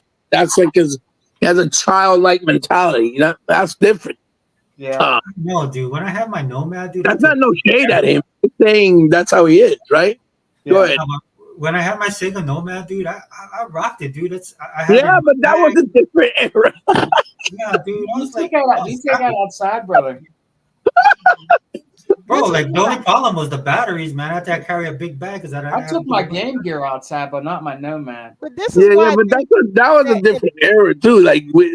First of all, we were younger, and at that time we were still, we were the few and far between that were actually paying attention to games. Yeah. You know what I'm trying to say? Like, so when we did it, nobody even knew what the fuck we were doing because it was not a known thing. Gaming became now big because it's for profitability for a lot of places, and unfortunately, I don't mean to sound harsh, but a lot of girls do it because they know they can make money doing other things using gaming as the platform. You know what I'm trying to say? So. Yeah, that's the caveat there. But yeah, again, like I said, like we trying to get a girl, we ain't gonna go around playing no Nomad trying to get a girl's attention. You know what I'm saying? Well, the interesting thing about it was like a transition because PlayStation had come into the market. Yeah. For sure. But yeah, I mean, when Game Boy came out, dude, it was all kid stuff. Why you wasting time? Why you wasting money? Sorry, Dave, you were gonna say something. I didn't mean to cut you off. Well, Dave, are you there? Her mic is probably muted. Oh, okay. Well, so real quick, I was gonna ask you because I noticed. Hey, Segament, you there? What's up, brother? I'm here, brother. Yeah, didn't say a word to me. I'm hoping you're not mad at me. I'm sorry, my brother. No. I know you got stuff you're taking care of too. Now you know that. Oh yeah. I'm dealing with that crazy shit, man, and still haven't gotten resolved yet. What I was gonna say? No, when I came in, I know I came in a little later. I wanted to find out, give my thoughts on anything that you might have spoken on, any subject before I came in. Like if you were talking about anything, if you were to fill me in, so maybe I can give you my point of view, if anything. Well, I kicked off the because I was just gonna do a chat today, and then I just kicked off the video with my report card. And then we touched a little bit on Indiana Jones, and then that's basically it. But the reason why is everybody jumped in, and I was like, "Oh, okay, I can invite you guys if you want to speak on it." Right. Okay. So that's it. It was just. So you talked about the success or the praises of Indiana Jones. That's what you're talking about. Well, we didn't. We talked around it because of Well, the first thing I wanted to talk about was because of and then we kind of left off with that. So Sega Man, I'm not sure if he wanted to. What was it about? The DEI part. For the game, Indiana Jones. Oh no, I'm glad to hear that there's good reviews about. I really am, because all of us, we're so used to every time a game debuts on Xbox, we're just so used to hearing negative press constantly all the time. That's why I asked about that, because I haven't been in the loop with it. I thought it would do phenomenal, but every time we have something that releases for us, we always get them digging deep in and nitpicking on something in the game. It could be something a little bit like his shoe looked like it was it's missing a graphic or some dumb shit like that. You know what I mean? Like they always like to nitpick anything that has to do with it. Right. In their games. You know that he bought. I just thought with Indiana Jones, them being so jealous about it being on Xbox that they were going to nitpick the game. But if they're praising it too, that's crazy, Yeah. Finish saying what you're saying. I don't want to cut you off, but there's a lot of things that I have to say about all the praises, because there's so many different aspects of it that I'm seeing. But go ahead. Well, yeah, and I would love to hear that he bought. All I wanted to say he bought is I expected to hear like a lot of negative about anything we ever release that comes out on Xbox. It's always negative. It doesn't matter what it is. It's always negative. You know what I mean? When it comes out for Xbox on Game Pass or something like that. But to hear that, that people are liking the game and kind of praising the game, even there's people saying it's their game of the year. That's cool. That's their opinion, and that's cool. I'll play it tomorrow. And I'm gonna find out. I'll try it out tomorrow. But yeah, I honestly thought that they would try to, nitpick the game. You know what I mean, and say all kind of garbage and rhetoric about it. You know what I mean? Well, you know that it was worth. It would have been worth for you to get it early because you not only do you play it early, if you pay like the $35 tier, you get all the future DLC and costumes and shit. Yeah, that's how I got to see it because my son bought the $35 DLC upgrade or whatever that you get.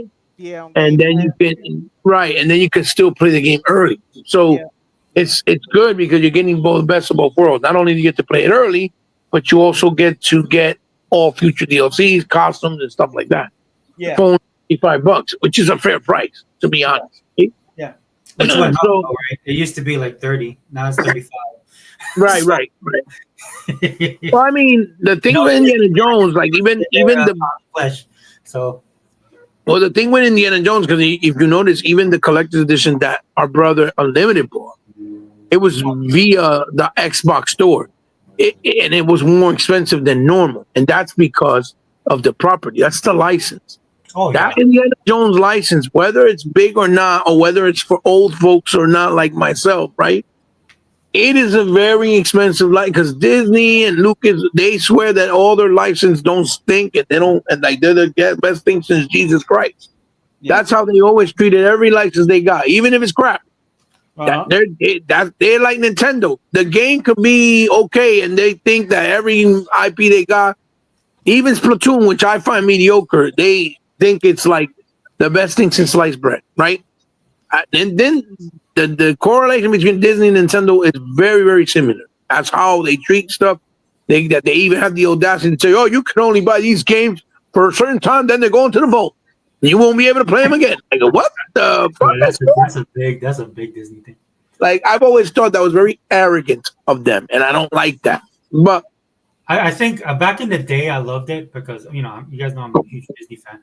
But I think they had the pedigree to pull that off. But anymore, man, they're just because what they showed you, like back in the day, they actually cared about their property. Even if you have the pedigree, my brother, it comes off as you being a fucking snot. You get what I'm trying to say? But back in the day, that was made for the fans, right? Like, so for example, right. I know my had access to the basement, right? So they would have unique things for the employees that work there, and people showed up. Dude, fans back then. Yeah. But it was also for hype beat so that they would make sales because that was like a marketing ploy. Where hey, listen, but back then you could do both, right? You can market to your I know exactly. Back in the day, like people did that back in the day, but now it's just watch, rinse, and repeat. So and you have a great point. Yeah, because it's true. I think it works both ways. Absolutely. This is how Disney's been able to hold on for so long. I'm waiting for them to die.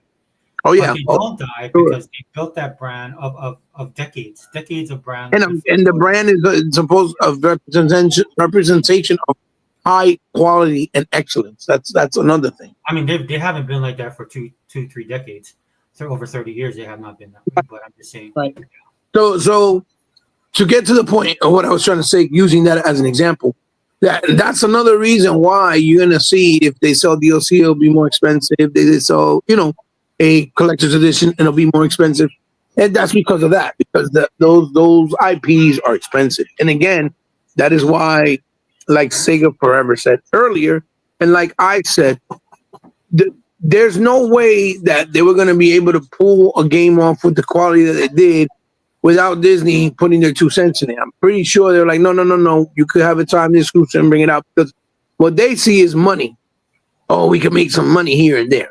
Which is, I'm gonna be honest with you, I guarantee you, when the game comes to PlayStation, it ain't gonna sell.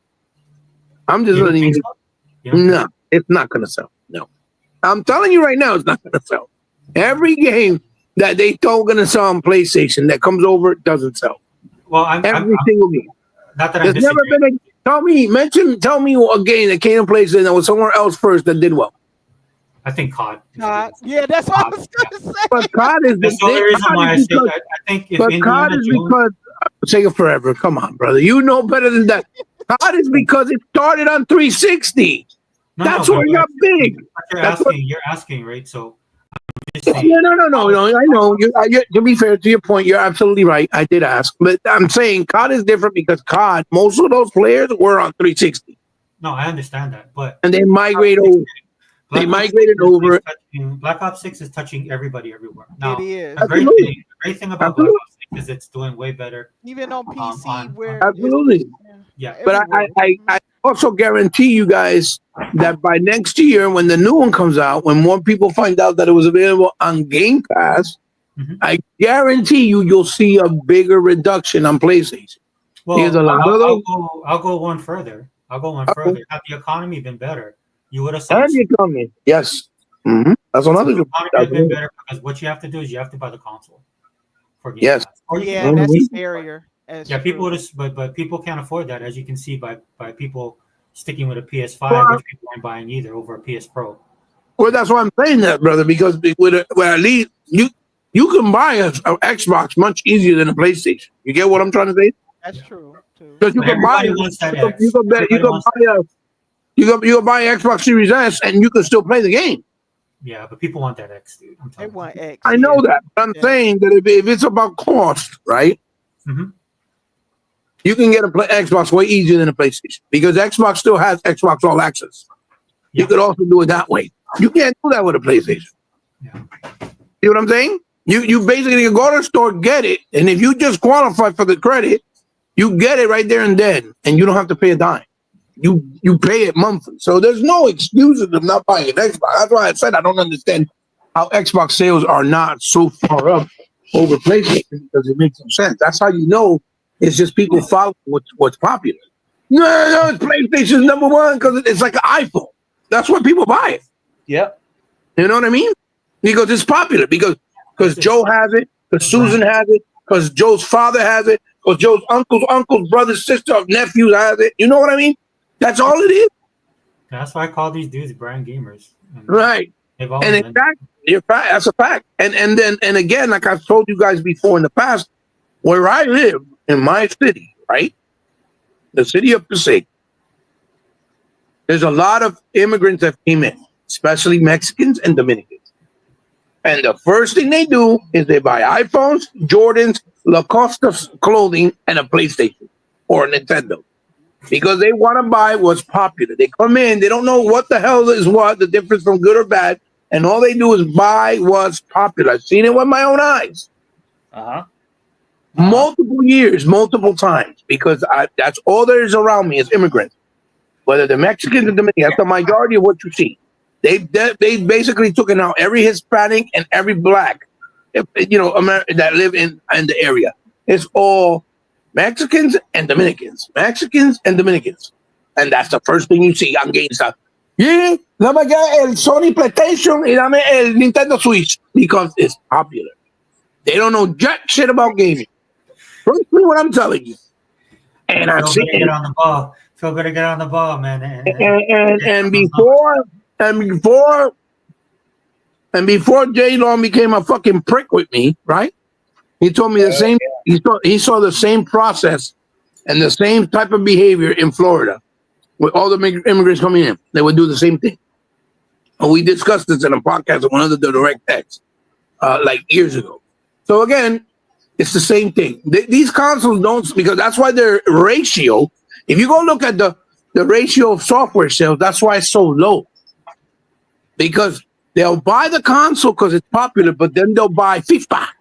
Or they'll just buy Madden, or they'll just buy MLB because it's what they like. They don't buy no more games or Call of Duty, and that's it. And yes, I'm using the action because that's exactly what they be talking every time. So they be doing that all the time. They don't go buy no other game, no Spider-Man, no none of that shit, unless it's something probably, you might see them buy Spider-Man because it's popular, but they'll buy when it's like $20 or $30. They don't go and spend that $70 for a game or $60 like it was before. They don't do things like that. It's the same pattern, same behavior every time. Every time I go to oh yeah, let me get the new FIFA, or let me get the new Madden, or let me get the Call of Duty. That's all you see when they go on the store every single goddamn time. And if it's a Switch, oh, I want Mario. Let me get Mario. Let me get the Mario. That's it. That's all it is with them. So that's why I said, let me get Maria. yeah, that's what I said. They're never, that those console sales are never going to actually depict what actually is going on. When people buy an Xbox, it's actually because they want to play multiple games, because they'll see it's, oh, I want to get Game Pass because I heard that you can play a bunch of games. You get what I'm saying? Uh-huh. So that's the difference in disparity. Like, and even when you go look at the returns, go look at the return data. Most of the return data, when they have consoles return, is all fucking PlayStation. They don't have Xbox on there. The numbers are super low. I've shown that before on Twitter, and people got mad at me. Like, listen, I pay attention to everything because you're not telling me the vertical slice are bullshit. It's not happening. You know what I'm saying? It's just not happening. And just like I said, the growth of PC has grown because everybody in the world has a PC. Mm-hmm. So if you can get certain things on a PC just by buying what you already own on something you already own, of course you're going to see growth. But you do not really see people that go out and spend $3,500, $2,500, or whatever they can if they build it themselves, unless they know how to do it because they're actually tech savvy, to build a PC to go back to play one game at the highest fidelity. That's not how that works either. That's also BS. Yeah. People that play on PC already, people that have been playing on PC that are PC savvy and they love the ecosystem, they're doing it for years. And if you know what I'm trying to say? So all those numbers, like I said, even when Phil talks, I was like, yo, stop. It's like phone. Everybody in the motherfucking world has phones. So of course they're gonna buy a game that costs $2 on a phone. You understand? Because if you multiply $2 by, let's say, 30 million people or 20 million people or 10 million people, the numbers are going to be retarded. They're going to build. It's going to add up. You see what I'm saying? So again, it's not because people are buying phones to play games. No, it's because everybody in the world has a phone because it's a necessity. A phone is a mini computer in your hand. You need it. Everybody has it. So that's why you see growth. It's not because they're going to actually go and buy a phone. Oh, I want to buy a phone and play games. No. Bullshit. That's not how that is. That's not how that works. I add he's right. Basically, what you have to do with people like that is just convince them to come into your ecosystem. Yeah, and the ecosystem. 100%. To get the hardware, they already have it. 100%. Yeah, and that's why it's working. Shout out to Sarah Bond. There you go. Mastermind Sarah Bond. So, let me read Zobi's comment real quick. Zobi 70 says, Hi-Fi Rush got positive praise as well, and Microsoft got rid of them. So, Zobi, I talk about this all the time on the channel, and shout out to Dea. Dea, you can comment on this. And I can say something on that. Dea was the one that we talked. Go ahead, Dea. So, just real quick. So, again, with Hi-Fi Rush, Zobi, like Dea said, like, okay, Dea, go ahead. I know you talked about it on the show, right? That a lot of those people left. Yes, there was. Yeah. I mean, he knows this. He understands the situation Microsoft was left with. Tango Gameworks. Unfortunately, the leader left, took a lot of the talent with him, and what was left was not a studio. Xbox would have had to rebuild it, basically, and the cost was not there because if one of their best games, in my opinion, which was Hi-Fi Rush, I think that game released flawless. I honestly believe that game was that good. And it could not get anybody to purchase that game. Then they didn't even have a game that they could look to justify investing so much money in to rebuild that studio. They could. What would they going to take to Satya at this point in time to say, hey, we need more money to rebuild the studio? They had nothing there. That's their own. Remember, their own. The person who built that studio, Shinji Mikami, he left after he built it with the excuse that he was retiring. Right, and he didn't retire. He wasn't going to do no more games. Yeah. Then 2 months later, homeboy come out after he got that Microsoft money of retirement. Tell Yo, him, Ebot, tell him. yo, I'm gonna build my own new studio over here, and then took half the talent, and then the people that Nobody says stayed, nothing about that. Nobody says and then nothing the about people, that. and then the people that stayed, right? Their demeanor, their you know how they were low, they were down, they felt low and down Right. because they finally got a successful game. Because even though Evil Within 1 and 2 were amazing games, They are they great didn't games. they didn't do well. They did. So they finally get a hit, and their own leader goes, "Yo, I'm out. Yo, I'm gonna retire."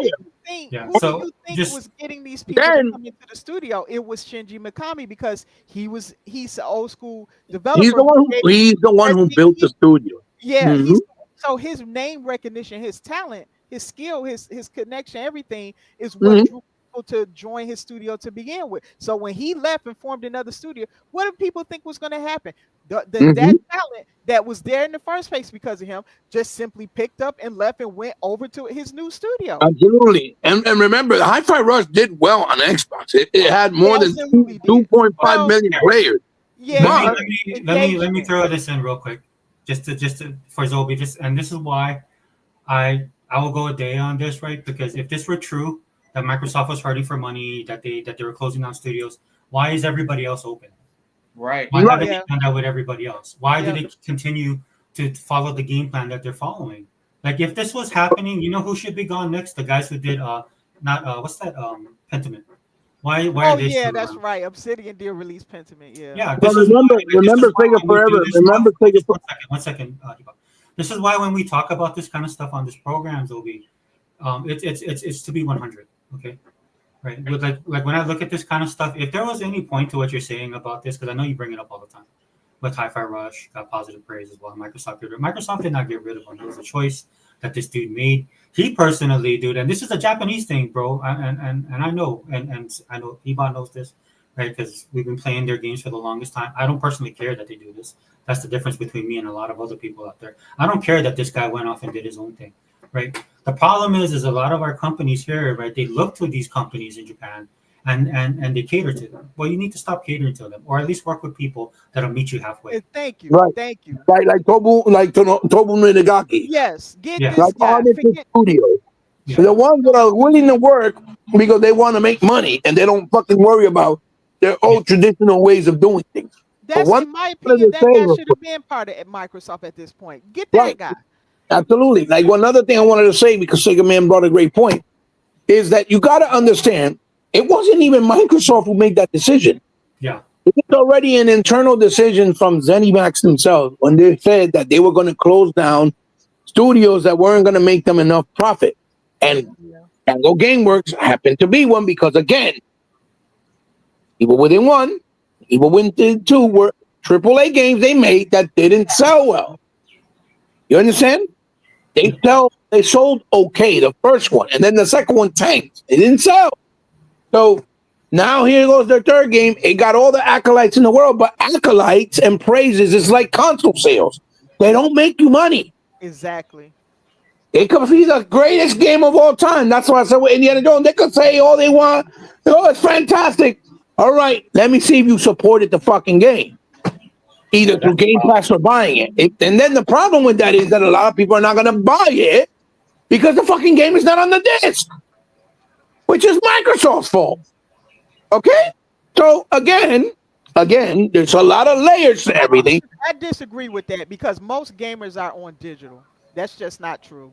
Yes, but if there's 90% of people that buy digital and that 10% and there's 41 million consoles, that means at least 6 million people buy disc. That's assuming all of them will buy that game. So you got a smaller pool to pull from. Yes, but it's still 6 million people. It's still 6 million people you cannot alienate. You can't act like they don't buy it. I'm just saying that the majority of the gamers is not buying digital. They're just, physical. They're buying digital. So yes, I know the number. It's 90%. That's what I said. So that 10% is about 6 million, maybe 7 million people.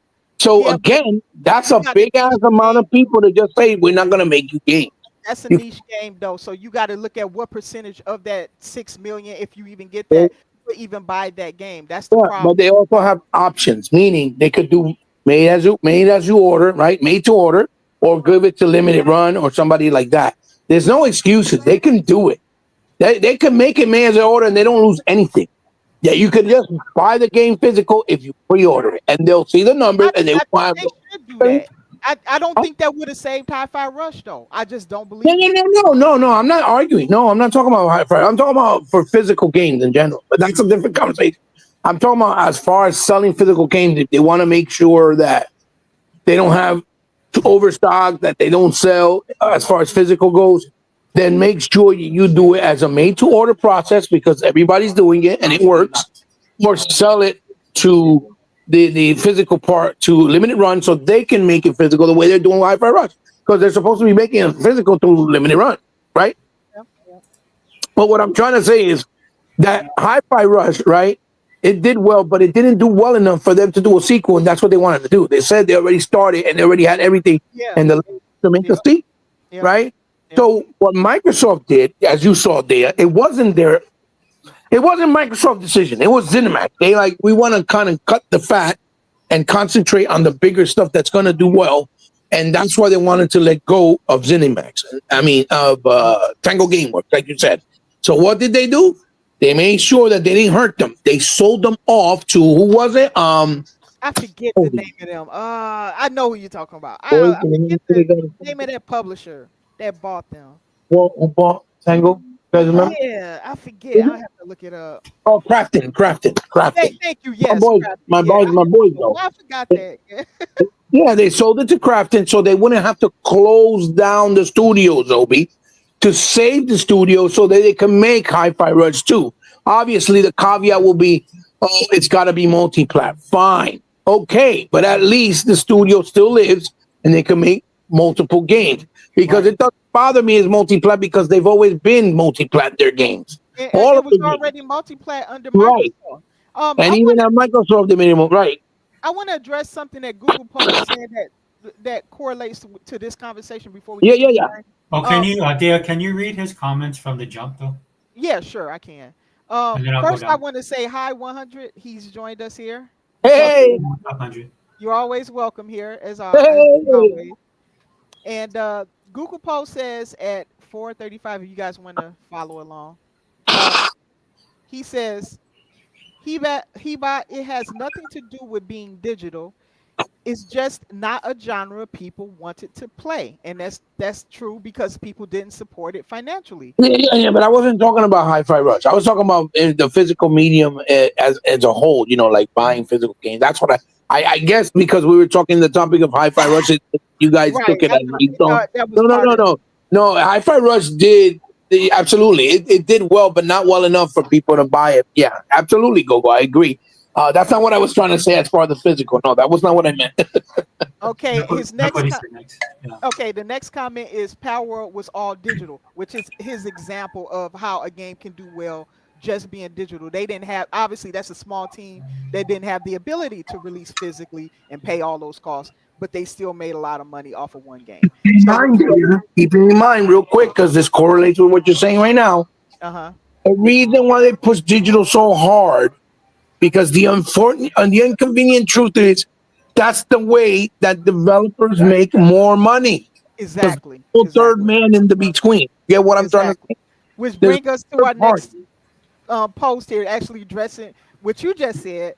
Google post says digital sales cut out the middleman. The devs get more of the cut usually. Yeah. So so that he agrees with you. 100% right. It's a fact. That's why they're pushing it. And he said, or pubs, which is publishers, okay.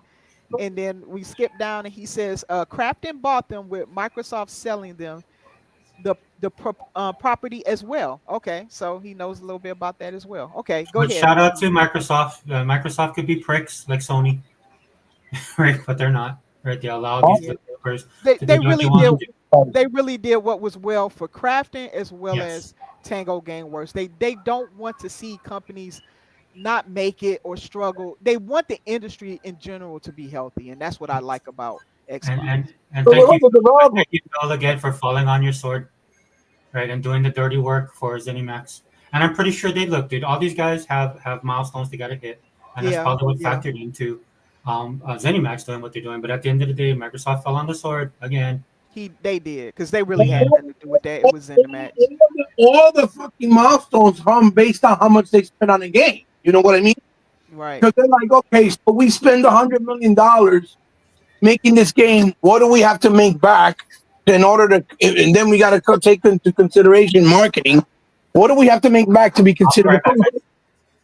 You get what I'm saying?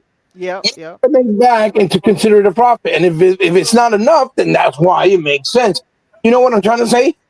So you know, it's not like they just said, like, people have so much misinformation about the whole hi-fi rush and shit. It is, yeah, a lot of bad information.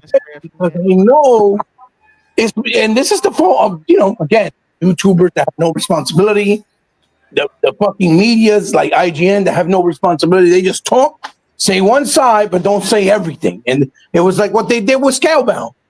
Oh my God, so stupid. Blah, blah, blah, blah, blah, blah, blah, blah, blah, blah, blah, blah, blah. Wrong all the time. Meanwhile, Microsoft gave Shinji Mikami and the fucking team at Platinum over, I think it was $100 million, right, to make Scalebound. They forwarded the money up front for them to and remember, right, and keeping in mind that Shinji Mikami said this has been my passion, dream game since I came into gaming since day one, meaning that it should have been his priority number one, and instead of prioritizing Scalebound, because that was going to be the game to put them really on the map, right? Because Bayonetta did well, and so did Bayonetta and Vanquish did well, but not well enough. This was the game that was going to cement their path, okay? And they didn't do that. Instead, they're like, well, we got all these people asking us to do games, so we go do Star Fox for Nintendo, which they did, and it was a dope game, which nobody supported. They went and did Neo Automata, which was a good game. That's a good game. I own that game. Yeah. Then they went and then they did the stupidity. Oh, it's only exclusive for this console until like 2 years later that it came to Xbox, right?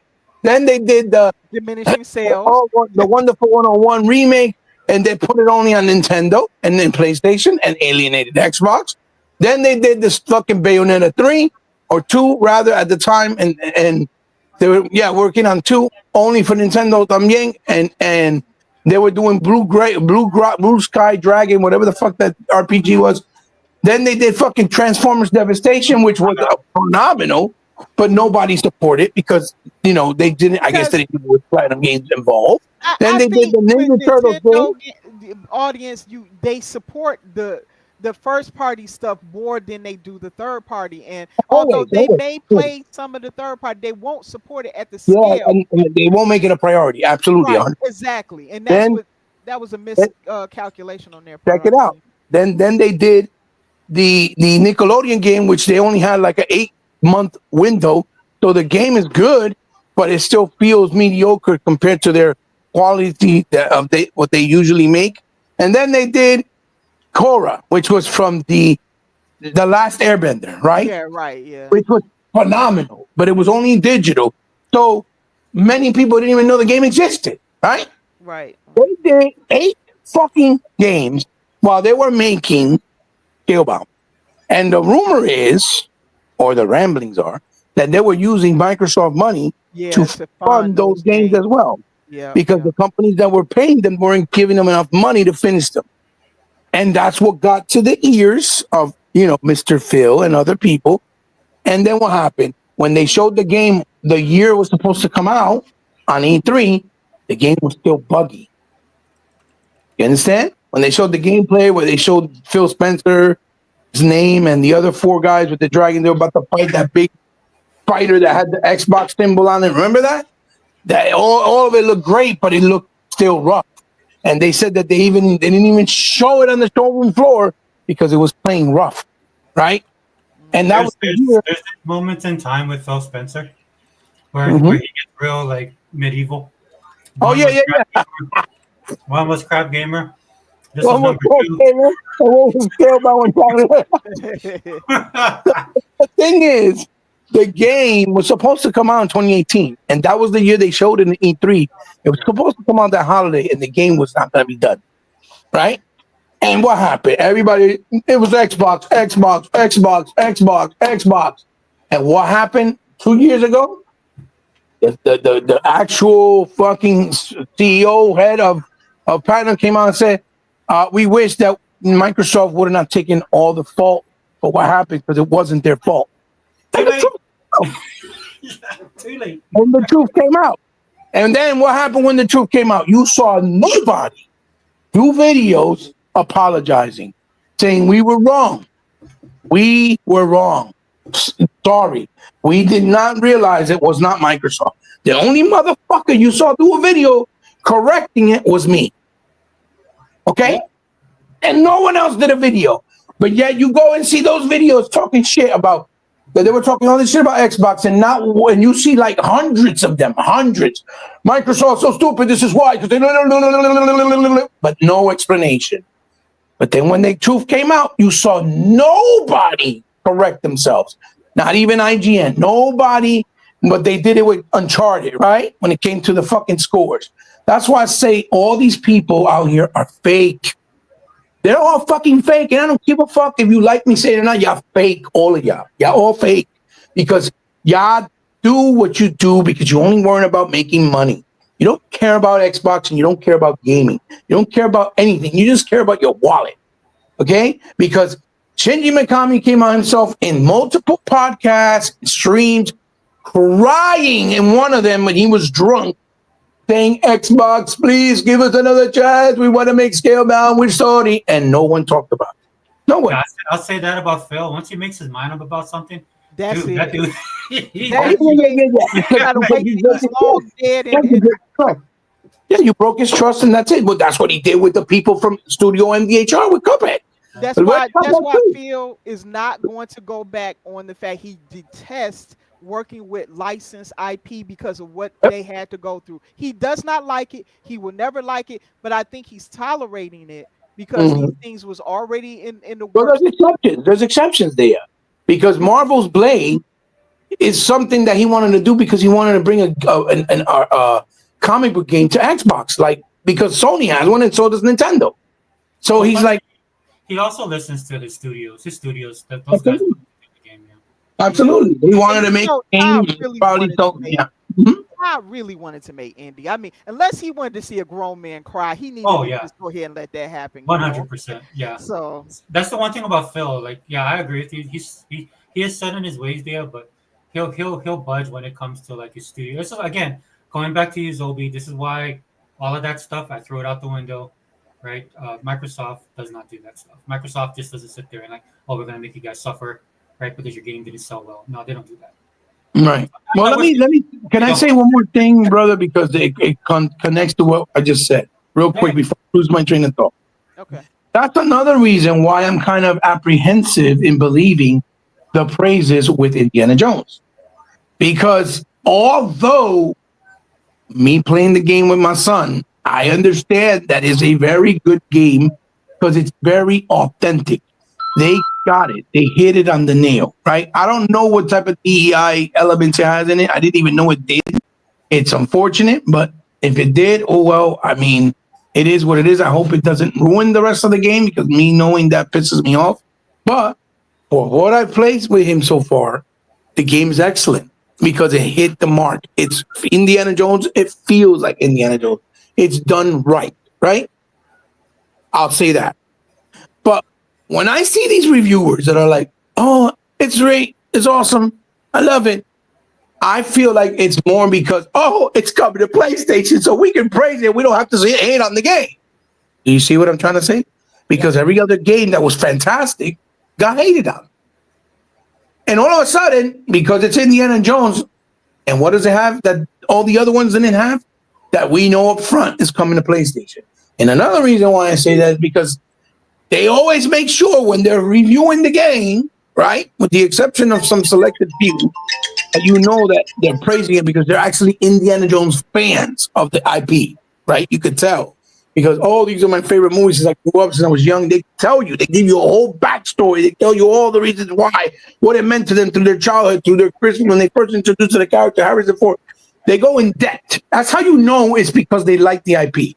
The other dudes, the first thing you see them do it, and the great thing is, coming to PlayStation this next spring or next fall, you can play it on there too. That is how you know they're only saying this in a positive way, so that when it comes to PlayStation, they can't jerk around and give it bad scores because they've always gave machine gun games good scores, like the Wolfenstein series. So for me, I'm happy the game's doing well, but I just feel a lot of it is just BS. It's just because it's a PlayStation upcoming title. If it was, I would love to see what the scores would have been and the reaction if the game would have only been exclusive on Xbox. Would Because have had the Xbox tax. I could almost guarantee that the numbers and the Wouldn't have praises been good. would be completely different right now. Wouldn't have been good. Well, It would look, have been different. I mean, it would have still been getting praises by the real fans because the game is good. they It's love good. it. They've been waiting for years for a game like this. Absolutely. It's like the Harry Potter fans with the Hogwarts. They loved it because it was a good game. They did it right. And it feels like Harry Potter, right? Yes. So again, I would have loved to seen, and I don't mean to be like, like what you call it, the devil's advocate or the doom and gloom guy, but it's just I've been here so long, seeing things from all angles for so long that I just can't help to notice the hypocrisy. I'm not stupid. I'm not dumb. I know I can see right through these people. Well, let me Like, say bro, this real quick. go I ahead, go say ahead. that I'm happy for Machine Games. Yeah. As a person who loves indie, like I said, I have all the movies in physical form. Yeah, I'm I an love Indiana fan. I love Indiana Jones. I didn't like that last movie, but I have all the other ones. but But even the movie wasn't as terrible as people made it out to seem. I didn't want to see no old But Indy. it I'm was- sorry, 85-year-old Indy. I want to remember him in his prime. And It's not as bad. All I can tell you is try to see it with an open mind. It's not as bad because I was in the same boat as you. I was like, I don't know about this, and it was actually pleasantly, and it wasn't I too didn't too. want to see no old. I mean, he's old and kind of over the head. I didn't Well, they want to did see it. They that. did it. They pulled it off. All I can say is, without spoiling anything, is they pulled it off. That's all I can say. Yeah, I mean, I'm not at ages or nothing like that. No. Like, I know. judge I know. that, but I know I what just you didn't mean. want to see Indy that way because he's such Harrison an Ford is action like character, 85 years old. Yeah, he's old, and Oh, then no. he even broke his leg on the set. I'm like, this is like elder abuse. You know what they Wait, was I'll let doing you to him. know that motherfucker. There's no way could be doing what he was doing in the movie. Like, yo, that's 80, he's almost 100 years old. Go to sleep. Go rest. Yeah, like look, I know he wants to work for as long as he can, but he can't do action roles. Like he shouldn't be doing that. Yeah. You know, he broke his leg trying to People do like the this drama stuff. stuff we're doing, right? Like the drama stuff they used to do in the past. Like maybe like one that doesn't require a lot of, Right. No, He he can do needs dramatic to movies. retire. He needs to can do retire because dramatic. he's a grouchy old man. Just retire like that. Right? He's a grouchy old dude. He needs to retire. Yes. Just like retire like Jack Nicholson did. Right. Dude, Yo, he's a you know- grouchy old. Get off my lawn, grouchy old man. Men do tend to get grouchy when they get old. Like they hit a certain point and then they just get grouchy. Yeah. They don't like nothing no more. You know? And Harrison Ford has been like that for the last 30 years. Dude, one of the things I could not stand about him, he plays one of the most iconic characters, and He he can't does stand the character, in cinema which is history. Han Solo. Right?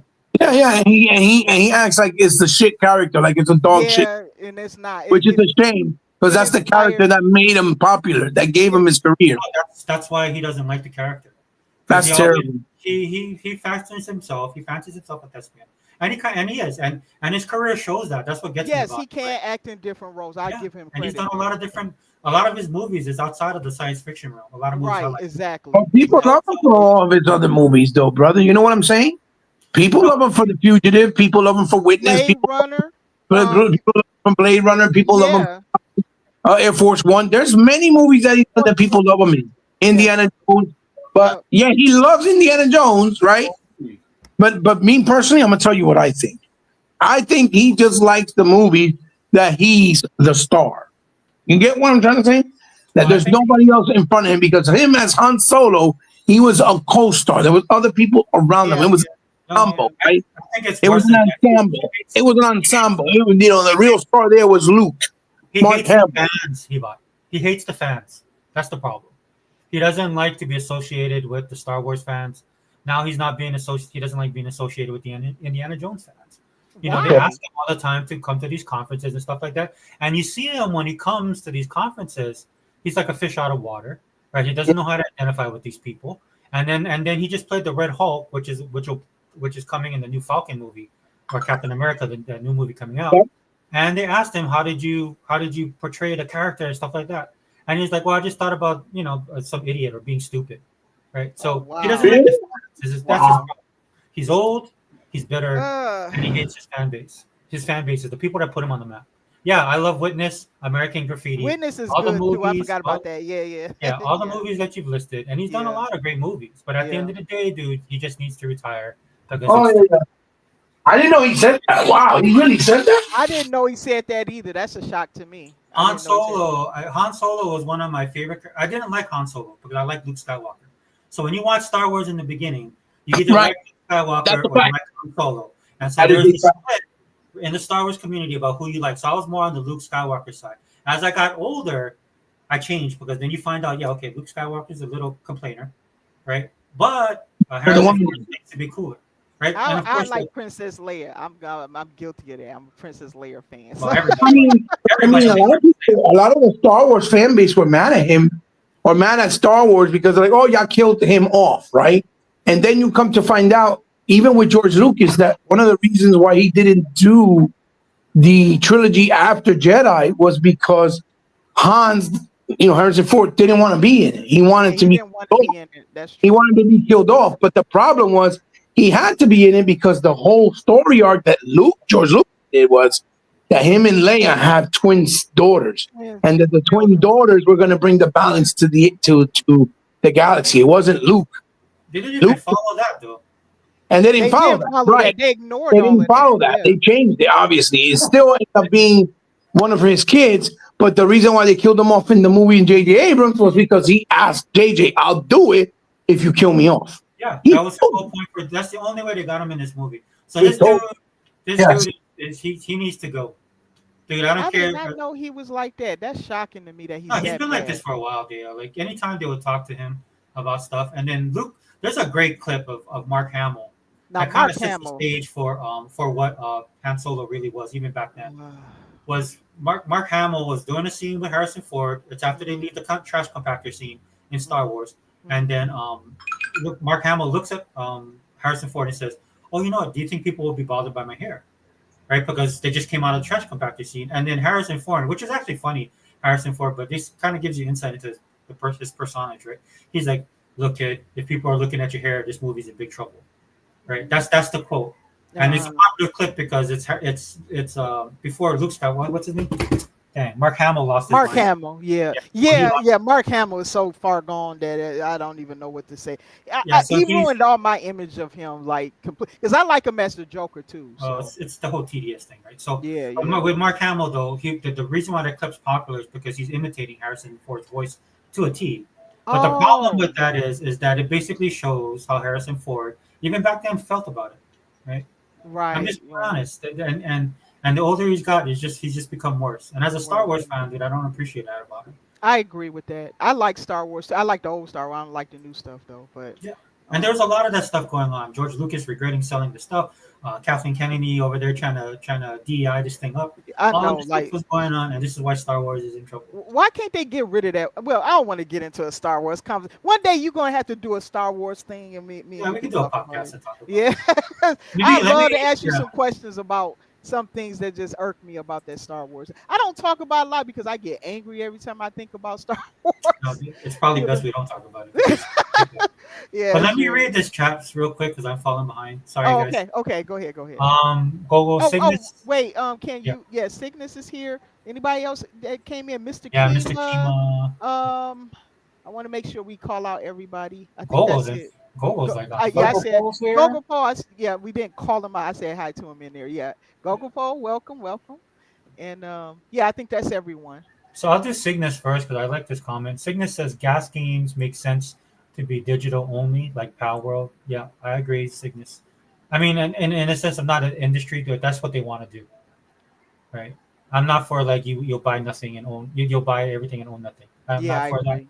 Yeah. But these are the choices that these guys are making. And then he says, so putting games on PlayStation means giving that game positive energy like Indiana Jones. No, well, Sickness, I don't care. Like, you can put it on PlayStation. It's a foregone conclusion. Our point is, will people buy it on Yeah, they PlayStation? need to support it though, because Yeah. it takes effort to make the game over there for PlayStation and port it over there. And hopefully they support it, because they can't expect games if they're not supporting it, whether it's from Sony or Microsoft. Yeah. It doesn't matter. They have And to support it. and the Xbox tax is real. It's just this. Right. It Right. just is. So until you guys show us, or I'll just put me. I'll speak for everybody. Until you show me something different, it'll always be that way to me. That's my perspective on stuff that goes over to PlayStation. Because you guys don't even buy your own games, honestly, right? If we're being honest. Which Most of it- and I don't even care that you don't buy your own games. What I care about is that you guys weaponize it, right? So, like I said, you're always welcome to your Sickness. I'm not trying to put you on the spot.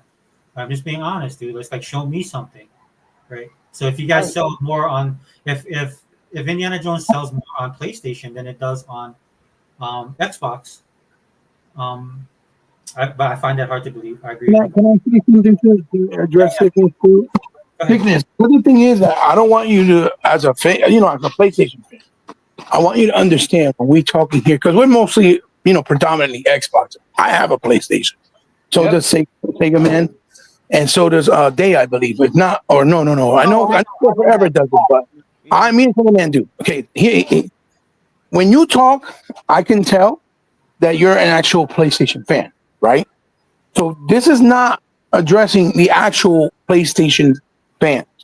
The problem is, like I said earlier, Thickness. A lot of people that buy PlayStation just buy it because it's popular. They don't care about the brand. They don't care about the games. They just buy it because it's popular. And then they'll go buy something like FIFA, Madden, Minecraft, Fortnite, like you said, those gas games, or even Call of Duty, because that's what's popular. Those are the 5 top games, and GTA. Sorry, the 6, right? Those are the games that you always continuously see month after month after month in the charts on every console, on PlayStation, even Xbox, as the number 1, because that's where most people play. And and because of that, that's why the PlayStation has that stigma now that I don't buy games.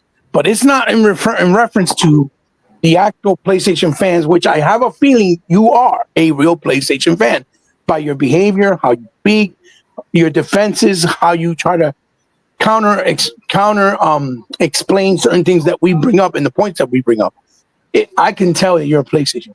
So I'm not talking about you and directly addressing somebody like you that's a real fan for PlayStation. I'm talking about the casuals that buy it and they don't fucking care because the numbers are there, they're high, but you can tell that they don't buy it because their sales numbers, which is the most important thing in software, they're just not there. They're not there. Look at Lego Horizon. Lego Horizon came out. Everybody swore that it was going to do bad numbers. Yeah. Big ass numbers because it's Lego, because it's Horizon Zero Dawn IP. And what happened there? It hasn't sold on Nintendo, and it hasn't sold on PlayStation because those are games that people like me, you, Take It Forever, even somebody like E-Rock would have bought it because we appreciate all games. Do you understand what I'm saying? That's why I went and bought Astrobot, because I love platformers, and it is an amazing platformer. Right. It's not the best platformer of all time, like the people in the media try to make it seem. Maybe for the PlayStation, yes, but as far as compared to others, no. But it's up there. It deserves it. It deserves the praises because it's a very well done game. And if you love Nintendo's Super Mario, you can't sit there with a straight face and be like, Astrobot sucks, but I love Mario Odyssey. That's bullshit. You can't do it.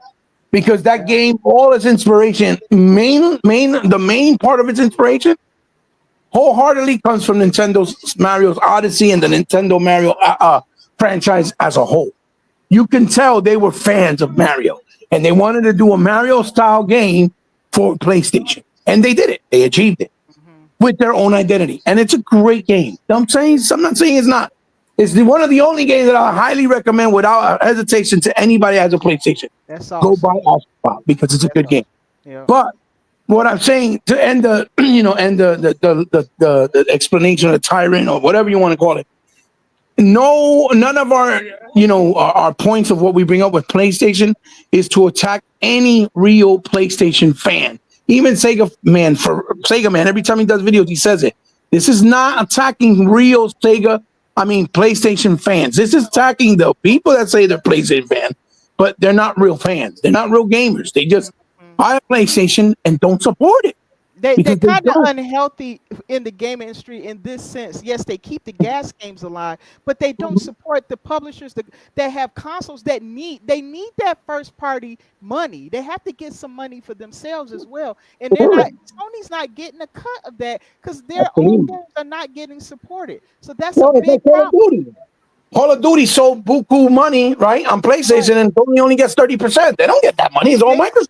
Microsoft is getting a big chunk of that. Yeah. They get the 70%. And if it's physical, they get less because Right. they Even less then you than got to that. pay the third party. You have Yep. the third wheel. Or what's the third wheel, Ebot?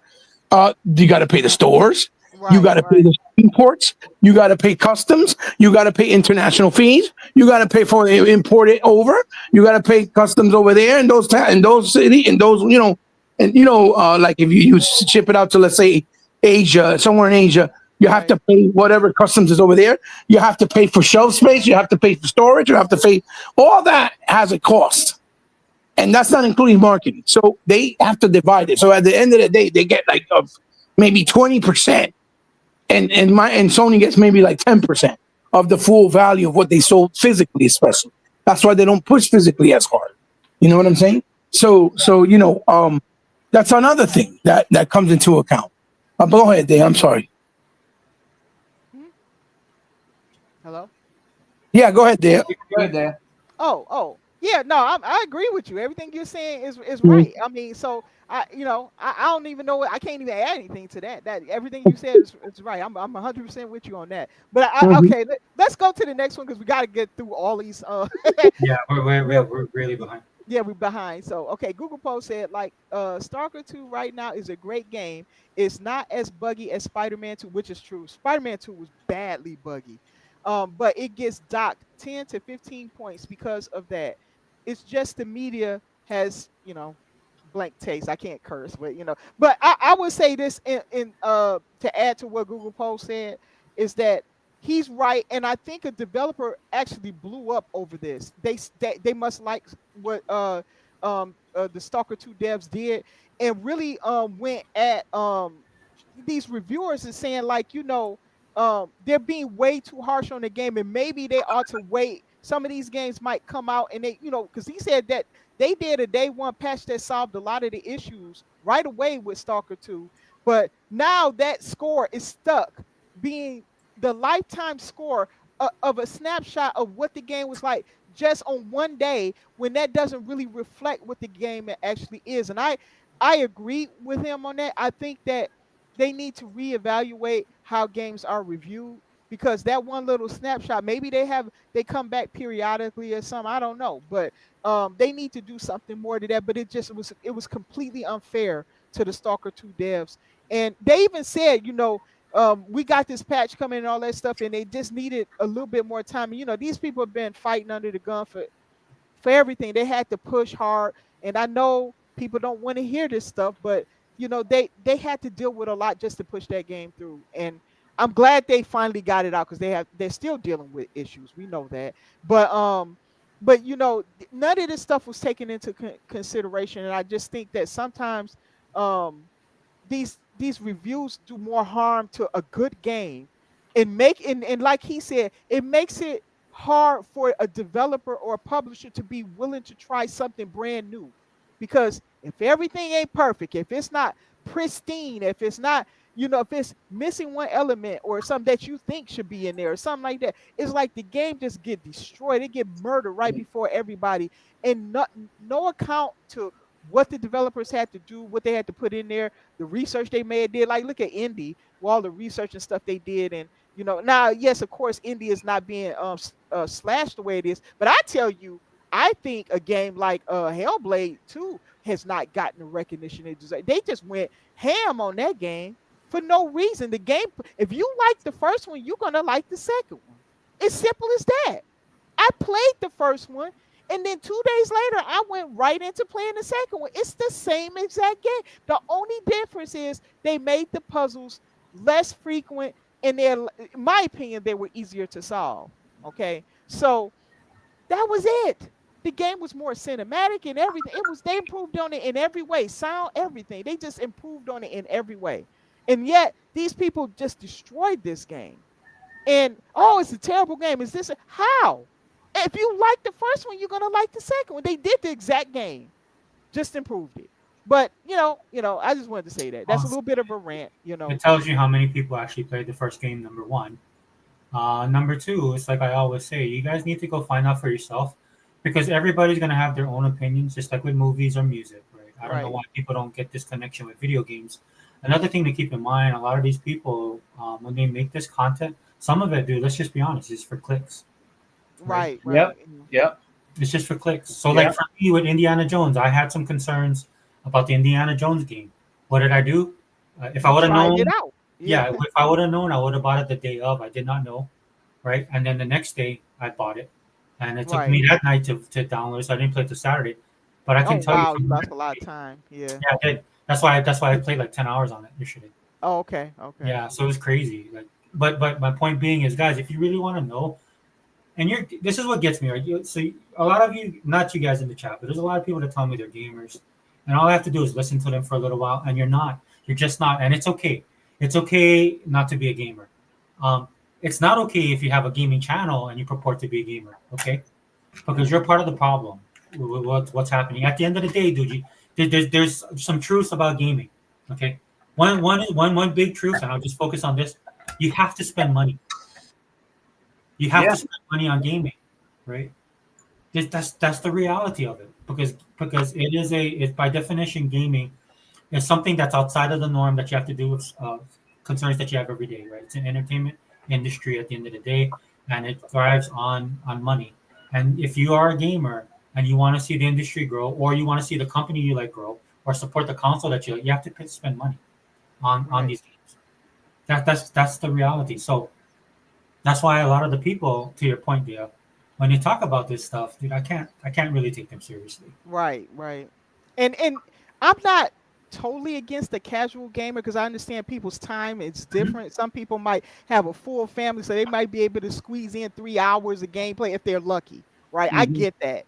But just don't act like you're an expert on everything gaming if that's the case. That's all we're saying, I'll equate it to this, Dia. Okay, so it's like some people go to church only for Easter and Christmas. Right, yeah. Some people go every Sunday. Right, exactly. But even if you do that, right, looking at the level, so you have to study the Bible. You have to have a relationship with God. You have to pray. You have to do all of this stuff.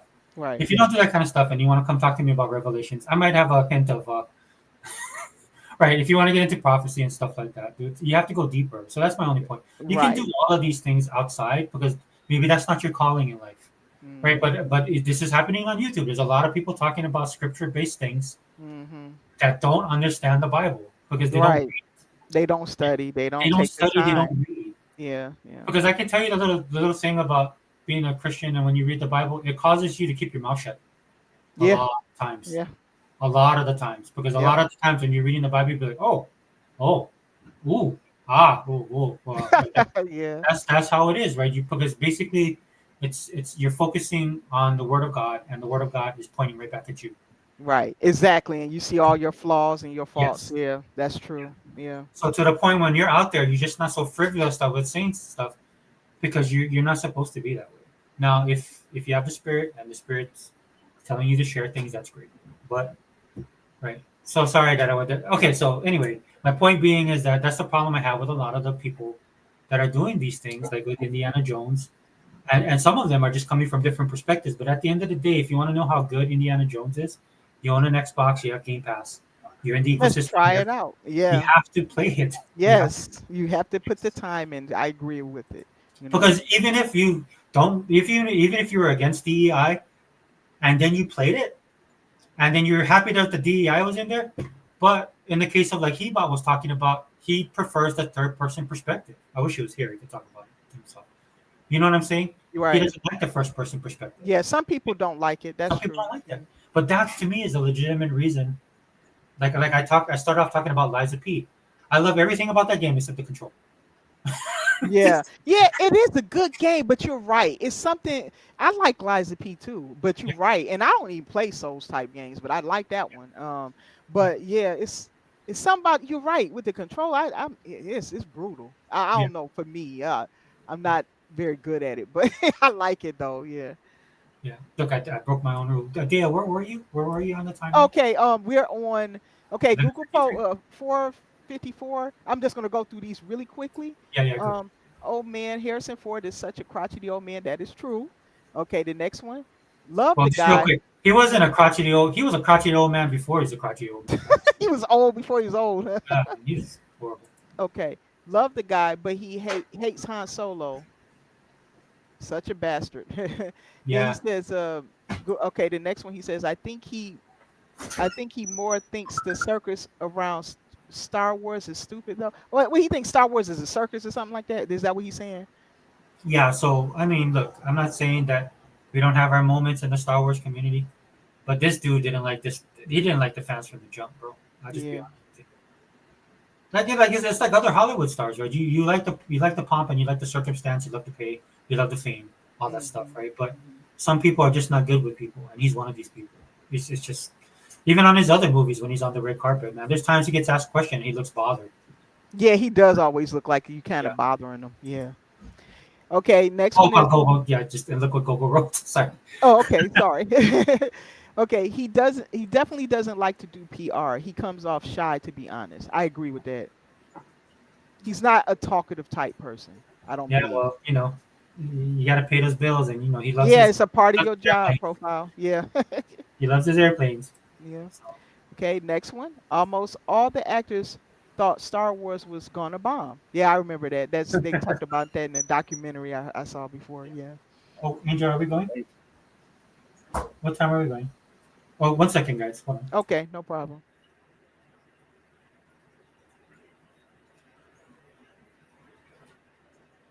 Hey, Dea, Mhm. that Yeah. Liza P. I did play some of that too. I Yeah. didn't get to finish it, I didn't either. I but kept dying. it's a pretty decent game. It's not bad. Yeah, it's not bad. I mean, I don't usually play soul types, but I just like that one. I thought it was charming. The story being the Pinocchio and all that. And I don't know. I just liked it. I really liked it. I thought it Yeah, was good.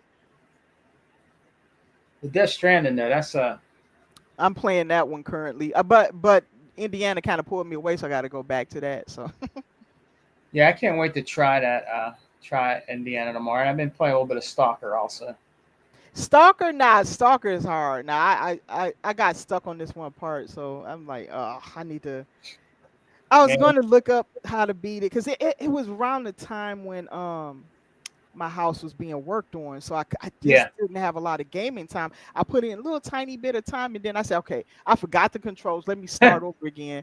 And so yeah, I started over, and I got stuck on the same darn part. It's the part with this invisible thing. It attacked this guy. It's like dangerous. I don't even know what it is. It's invisible, yeah, and I said, what the heck is I know I have the other stalkers. I know that happened in there. I just don't.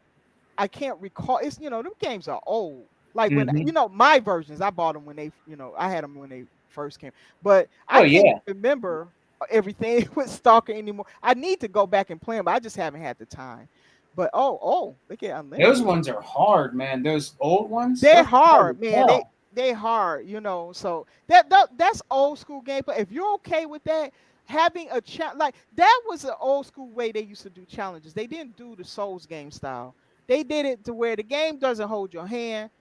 It's do Yeah, or die. You either learn how to beat it or you yeah, don't move on. And it's not that it's because it's set up that way. It's yeah, because you really need to learn the mechanics that they put in there. They give you all the tools to beat anything in there. You just have to get good at it. That's all. And I yeah, know people think that's what Souls games are, but it's not really because the whole Stalker game is designed like that. You can get through well, if you get good at it, you can just breeze through Stalker, but you got to get good at it. You just have to uh huh, know how to really use the tools that they give you. yeah. I mean, you know what? Also, that, and the reason why I bought it too, I'm getting ready to buy believe it or not, I have it on the original OG Xbox. I'm getting ready to buy the remastered game of The Thing. Yes, me too. I'm gonna get that. I'm glad somebody brought that. I bought the original game back in the day, so Yeah. I'm so glad that they remastered that. I'm absolutely gonna snag that, and it's on Xbox too. Yeah, I'm gonna Oh snag yeah, that. I'm definitely, getting that for definitely. console. So I yeah, think but I have it in my store. I think I have it in my cart. Yeah, I yeah. definitely want to get that. I How much definitely is want it? to get Did you that. see the cost? Because I haven't checked it out yet. The game Yeah. is was it 30? Hold on. The game is let me see. I think it's 30 or yeah, let me see. The Okay. thing is let me see, where is it at? I was just looking at it earlier. Okay. Where is it? I just seen it here. You said you got it in your cart, right? Yeah, I'm getting right. Well, yeah, I was going through the. Well, I'm in the store right now. Do I have it in my? Let me look at my cart. It is in my cart, I think. Or if you wish list it, you can probably Oh take a look. shit! It ain't in my cart. Hold on. Thought I put it in my cart. Let me see. It is. I'll get it. I'll get it here Okay. Are you in looking a at second. the press Google poll real quick? He said, yeah, they have invisibility like the predator. You have to see the ripples. Oh, that's Yeah, what it's $29.99. oh, okay. That's pretty affordable. Yeah, Okay. Okay. That's not bad because if it was like 70, it had to wait. But yeah, I was like, but I'm gonna get that game though. I Um, just put it in my cart because I thought I put it in there. yeah, that's good. Yeah, I I'm still have that there on the original Xbox. I still have the original thing. do Still we got it. still have our original copy? Because I had that physical. I Yeah. don't know. I have to go check my old games. I still got a lot of my older physical games, so I gotta check You that out. probably have it. Yeah, I bought it. I bought it back in the day. Yeah, so because I love the thing. That's like my favorite horror movie of all I time. got that. I got that movie on 4K. Yeah, same. Yep, yep. But Dave, I'm gonna tell you what.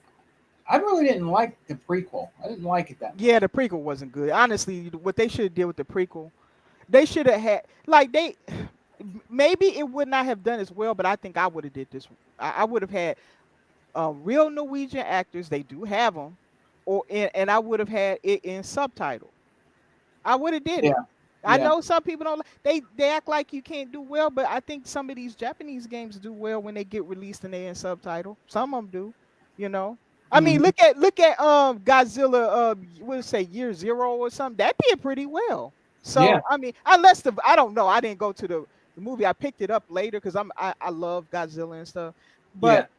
But the disc has both the dub and the subtitle to it. What did Google say? He said, yeah, indie releases in game on Game Pass in 2 hours. Sega Man, it releases in two Where's hours. he? Where's he live though? Because we're in PA. Is he in PA? I mean, is he Um, in? what time zone are you in, Google Poll? Google? Yeah, let me know, bro. Gogo's in the Philippines. Yeah, he's gonna get it before me. I'm just kidding. Oh, I don't know if he's in the Philippines. Ah, come I on, thought he Sega was in. Forever, man. He said Chicago. That's far Yeah. from the Philippines. Come on, brother, man. Gogo's not gonna let me go. He said, oh, 7 p.m. Eastern. So Release at 7. Cool, Google. for Thanks for him, telling me, yeah. man. Because I will be So playing it tonight. Hey, what's up, Shanzar? Sorry, I'm behind on the thing, but just really quickly, guys. I'm gonna have to leave soon. okay. But I'm gonna be off mic. But you guys, please continue the conversation. Welcome, Unlimited. Okay, And I'm gonna turn it over to Unlimited because I'm What's gonna have up, to get Unlimited? off. yeah, No, Unlimited took off. What the heck? I was he was waiting so long. He goes, "I forget He you just guys." said, "No, forget it. I'm out." Yeah. Oh Oh, shoot! Unlimited left. Oh He man. took off as soon as I said that.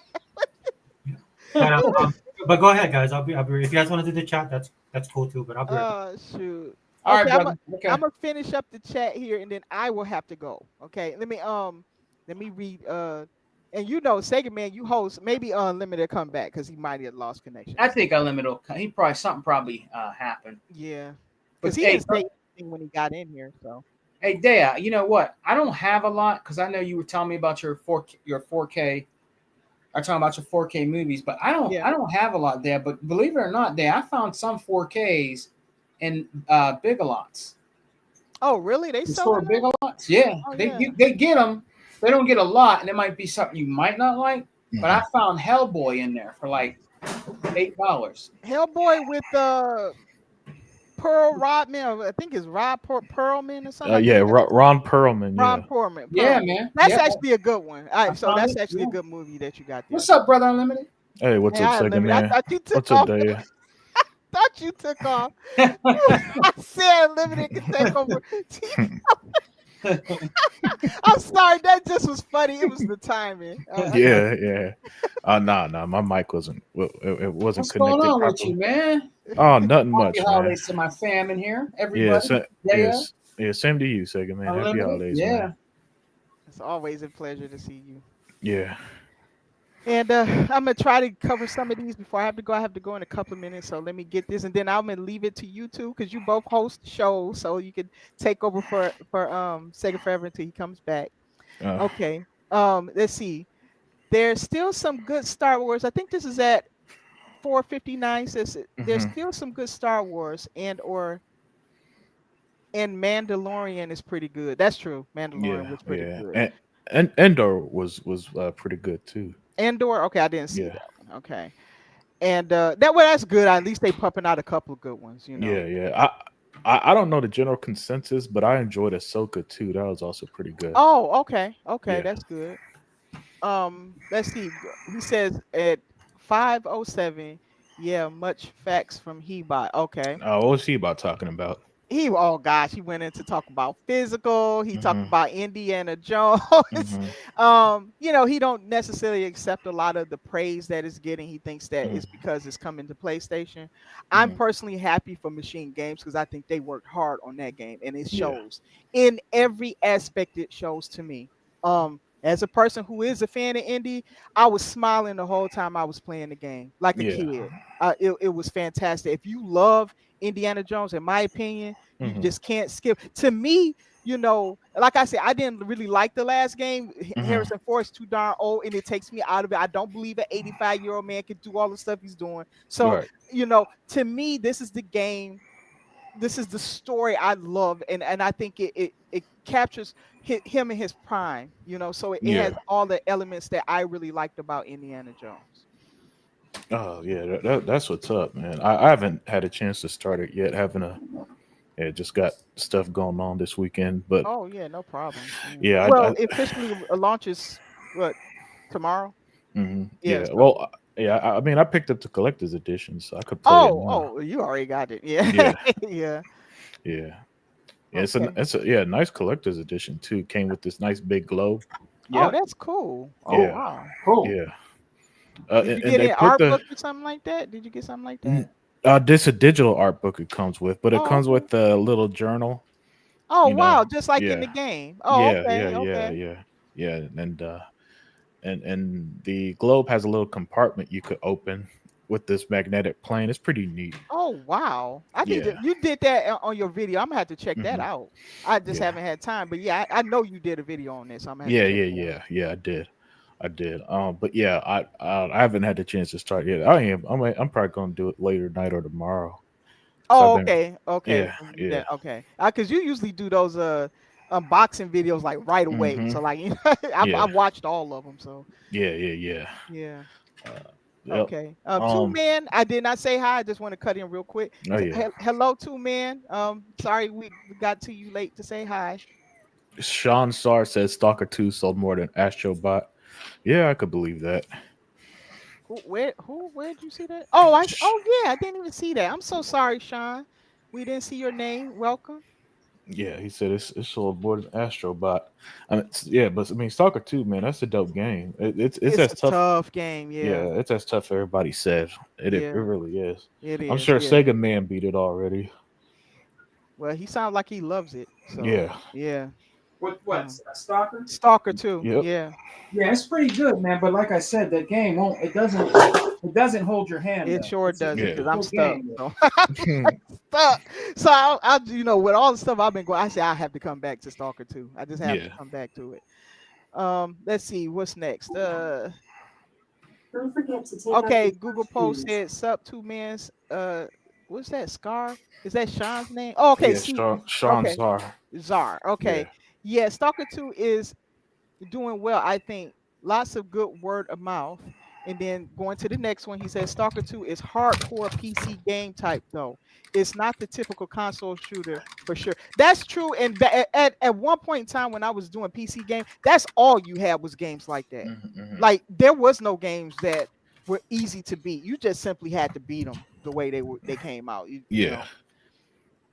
Um. Oh, Oh, go ahead. hey, Sega Forever. I don't know if you could hear, but he about said that he's here in the chat about a couple minutes ago.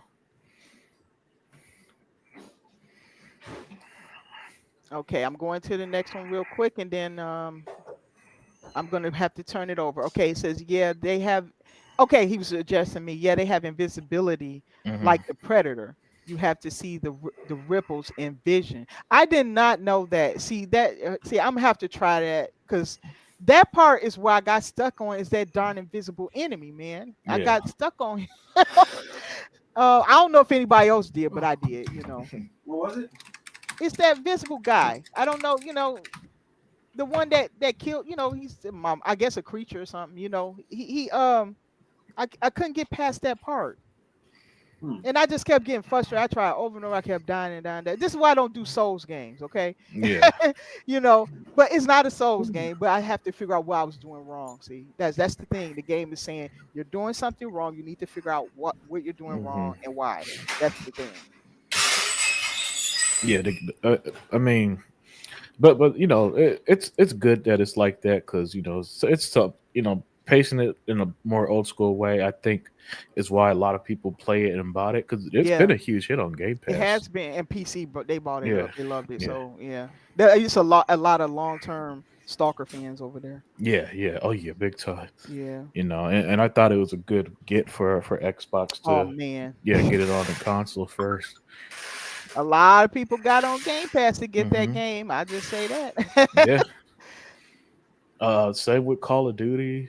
Same with Mhm. Indiana Jones. Call of It's Duty has been fantastic. The campaign, if you haven't tried it, please try. Mhm. I have not beat it, so don't spoil anything. But it feels like an action movie. It's Yeah. that darn espionage kind of action movie type thing. That's so fun. It's just so fun. It's so good. Um, I can't wait to see more COD campaigns. That's all I can Mhm. say. Yeah. I'm glad. Because you remember a few years ago they released a Call of Duty without a campaign. Yes, they did. I'm glad that was just a one time thing, Yeah. and they never did that again. Yeah. I They think need to keep the campaigns. They are Yeah. very, very good. Just like Halo Studios, Mhm. they're very, very good at campaign. Please Yeah. keep doing the Yeah. campaigns. I can't picture that Halo not having a Me campaign. either. I would riot. I Yeah. show up at Microsoft's headquarters and say, you see me on news and stuff like that with a sign like bring back shoot, they robbed me of that story. I don't know, man. I might do something ungodly to them people. Yeah, nah. You don't got to worry about that with the um Battle. I like Battlefield more than Call of Duty, and they try to do the same thing, and then they had to. They're gonna bring that back too. Okay. Hopefully Yeah. they learn from some of the errors they did with that last Yeah, game. So yeah. Because Battlefield 2042, the actual gameplay is really good. Yeah, I heard. It's just that what hurt it the most to me was the technical issues. Okay. Yeah, the technical issues really held back what was some great gameplay. And what I like about Battlefield, I don't play too much of those style of games, but what Battlefield what won me over was that you could do stuff like you could be in a plane and someone snipes you out of nowhere type Yep. thing, and Oh vice versa. dang! Yeah, Gee, in a yeah, plane? yeah. In a Wow. plane, you get sniped out of nowhere, and then you go hunting for revenge. And then Battlefield's got these really large arenas too. Yep. You know, and the people who don't like Battlefield, they try to paint it as, oh, the game is just you running around and nothing. No, it's not. No, you find fights really fast in Battlefield. It Yeah, just happens to be in these large maps where and you could. everybody's there, so you Yeah, should be able to find a fight going on or yeah, something. Yeah. yeah, man. Man, them Battlefield games are wild. Okay.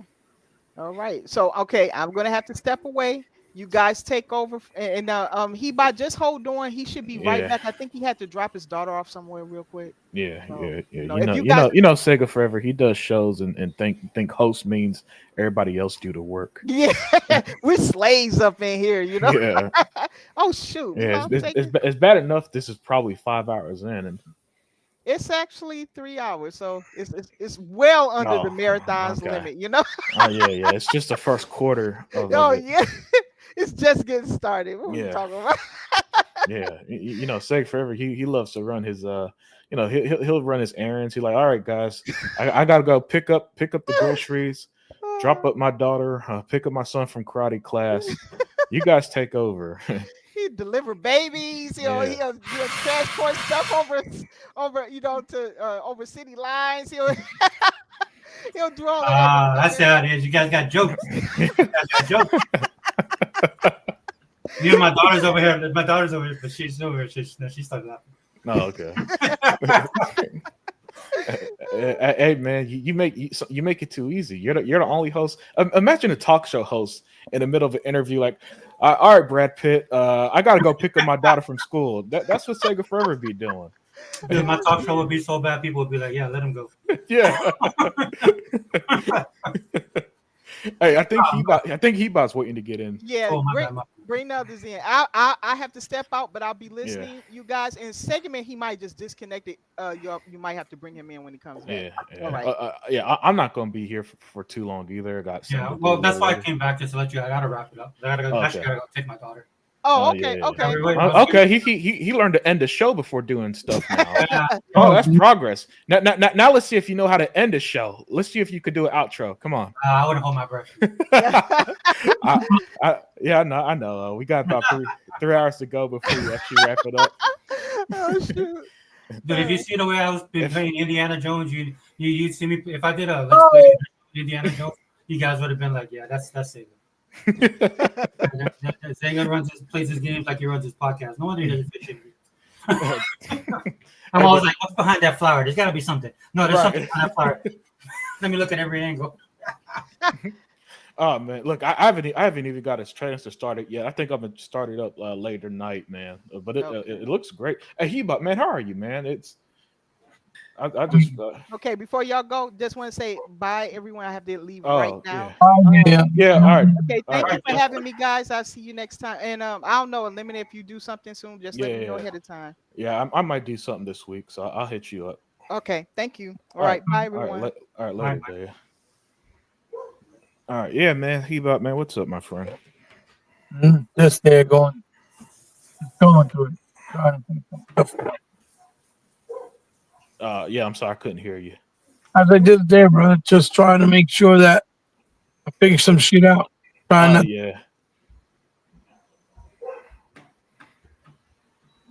Ready?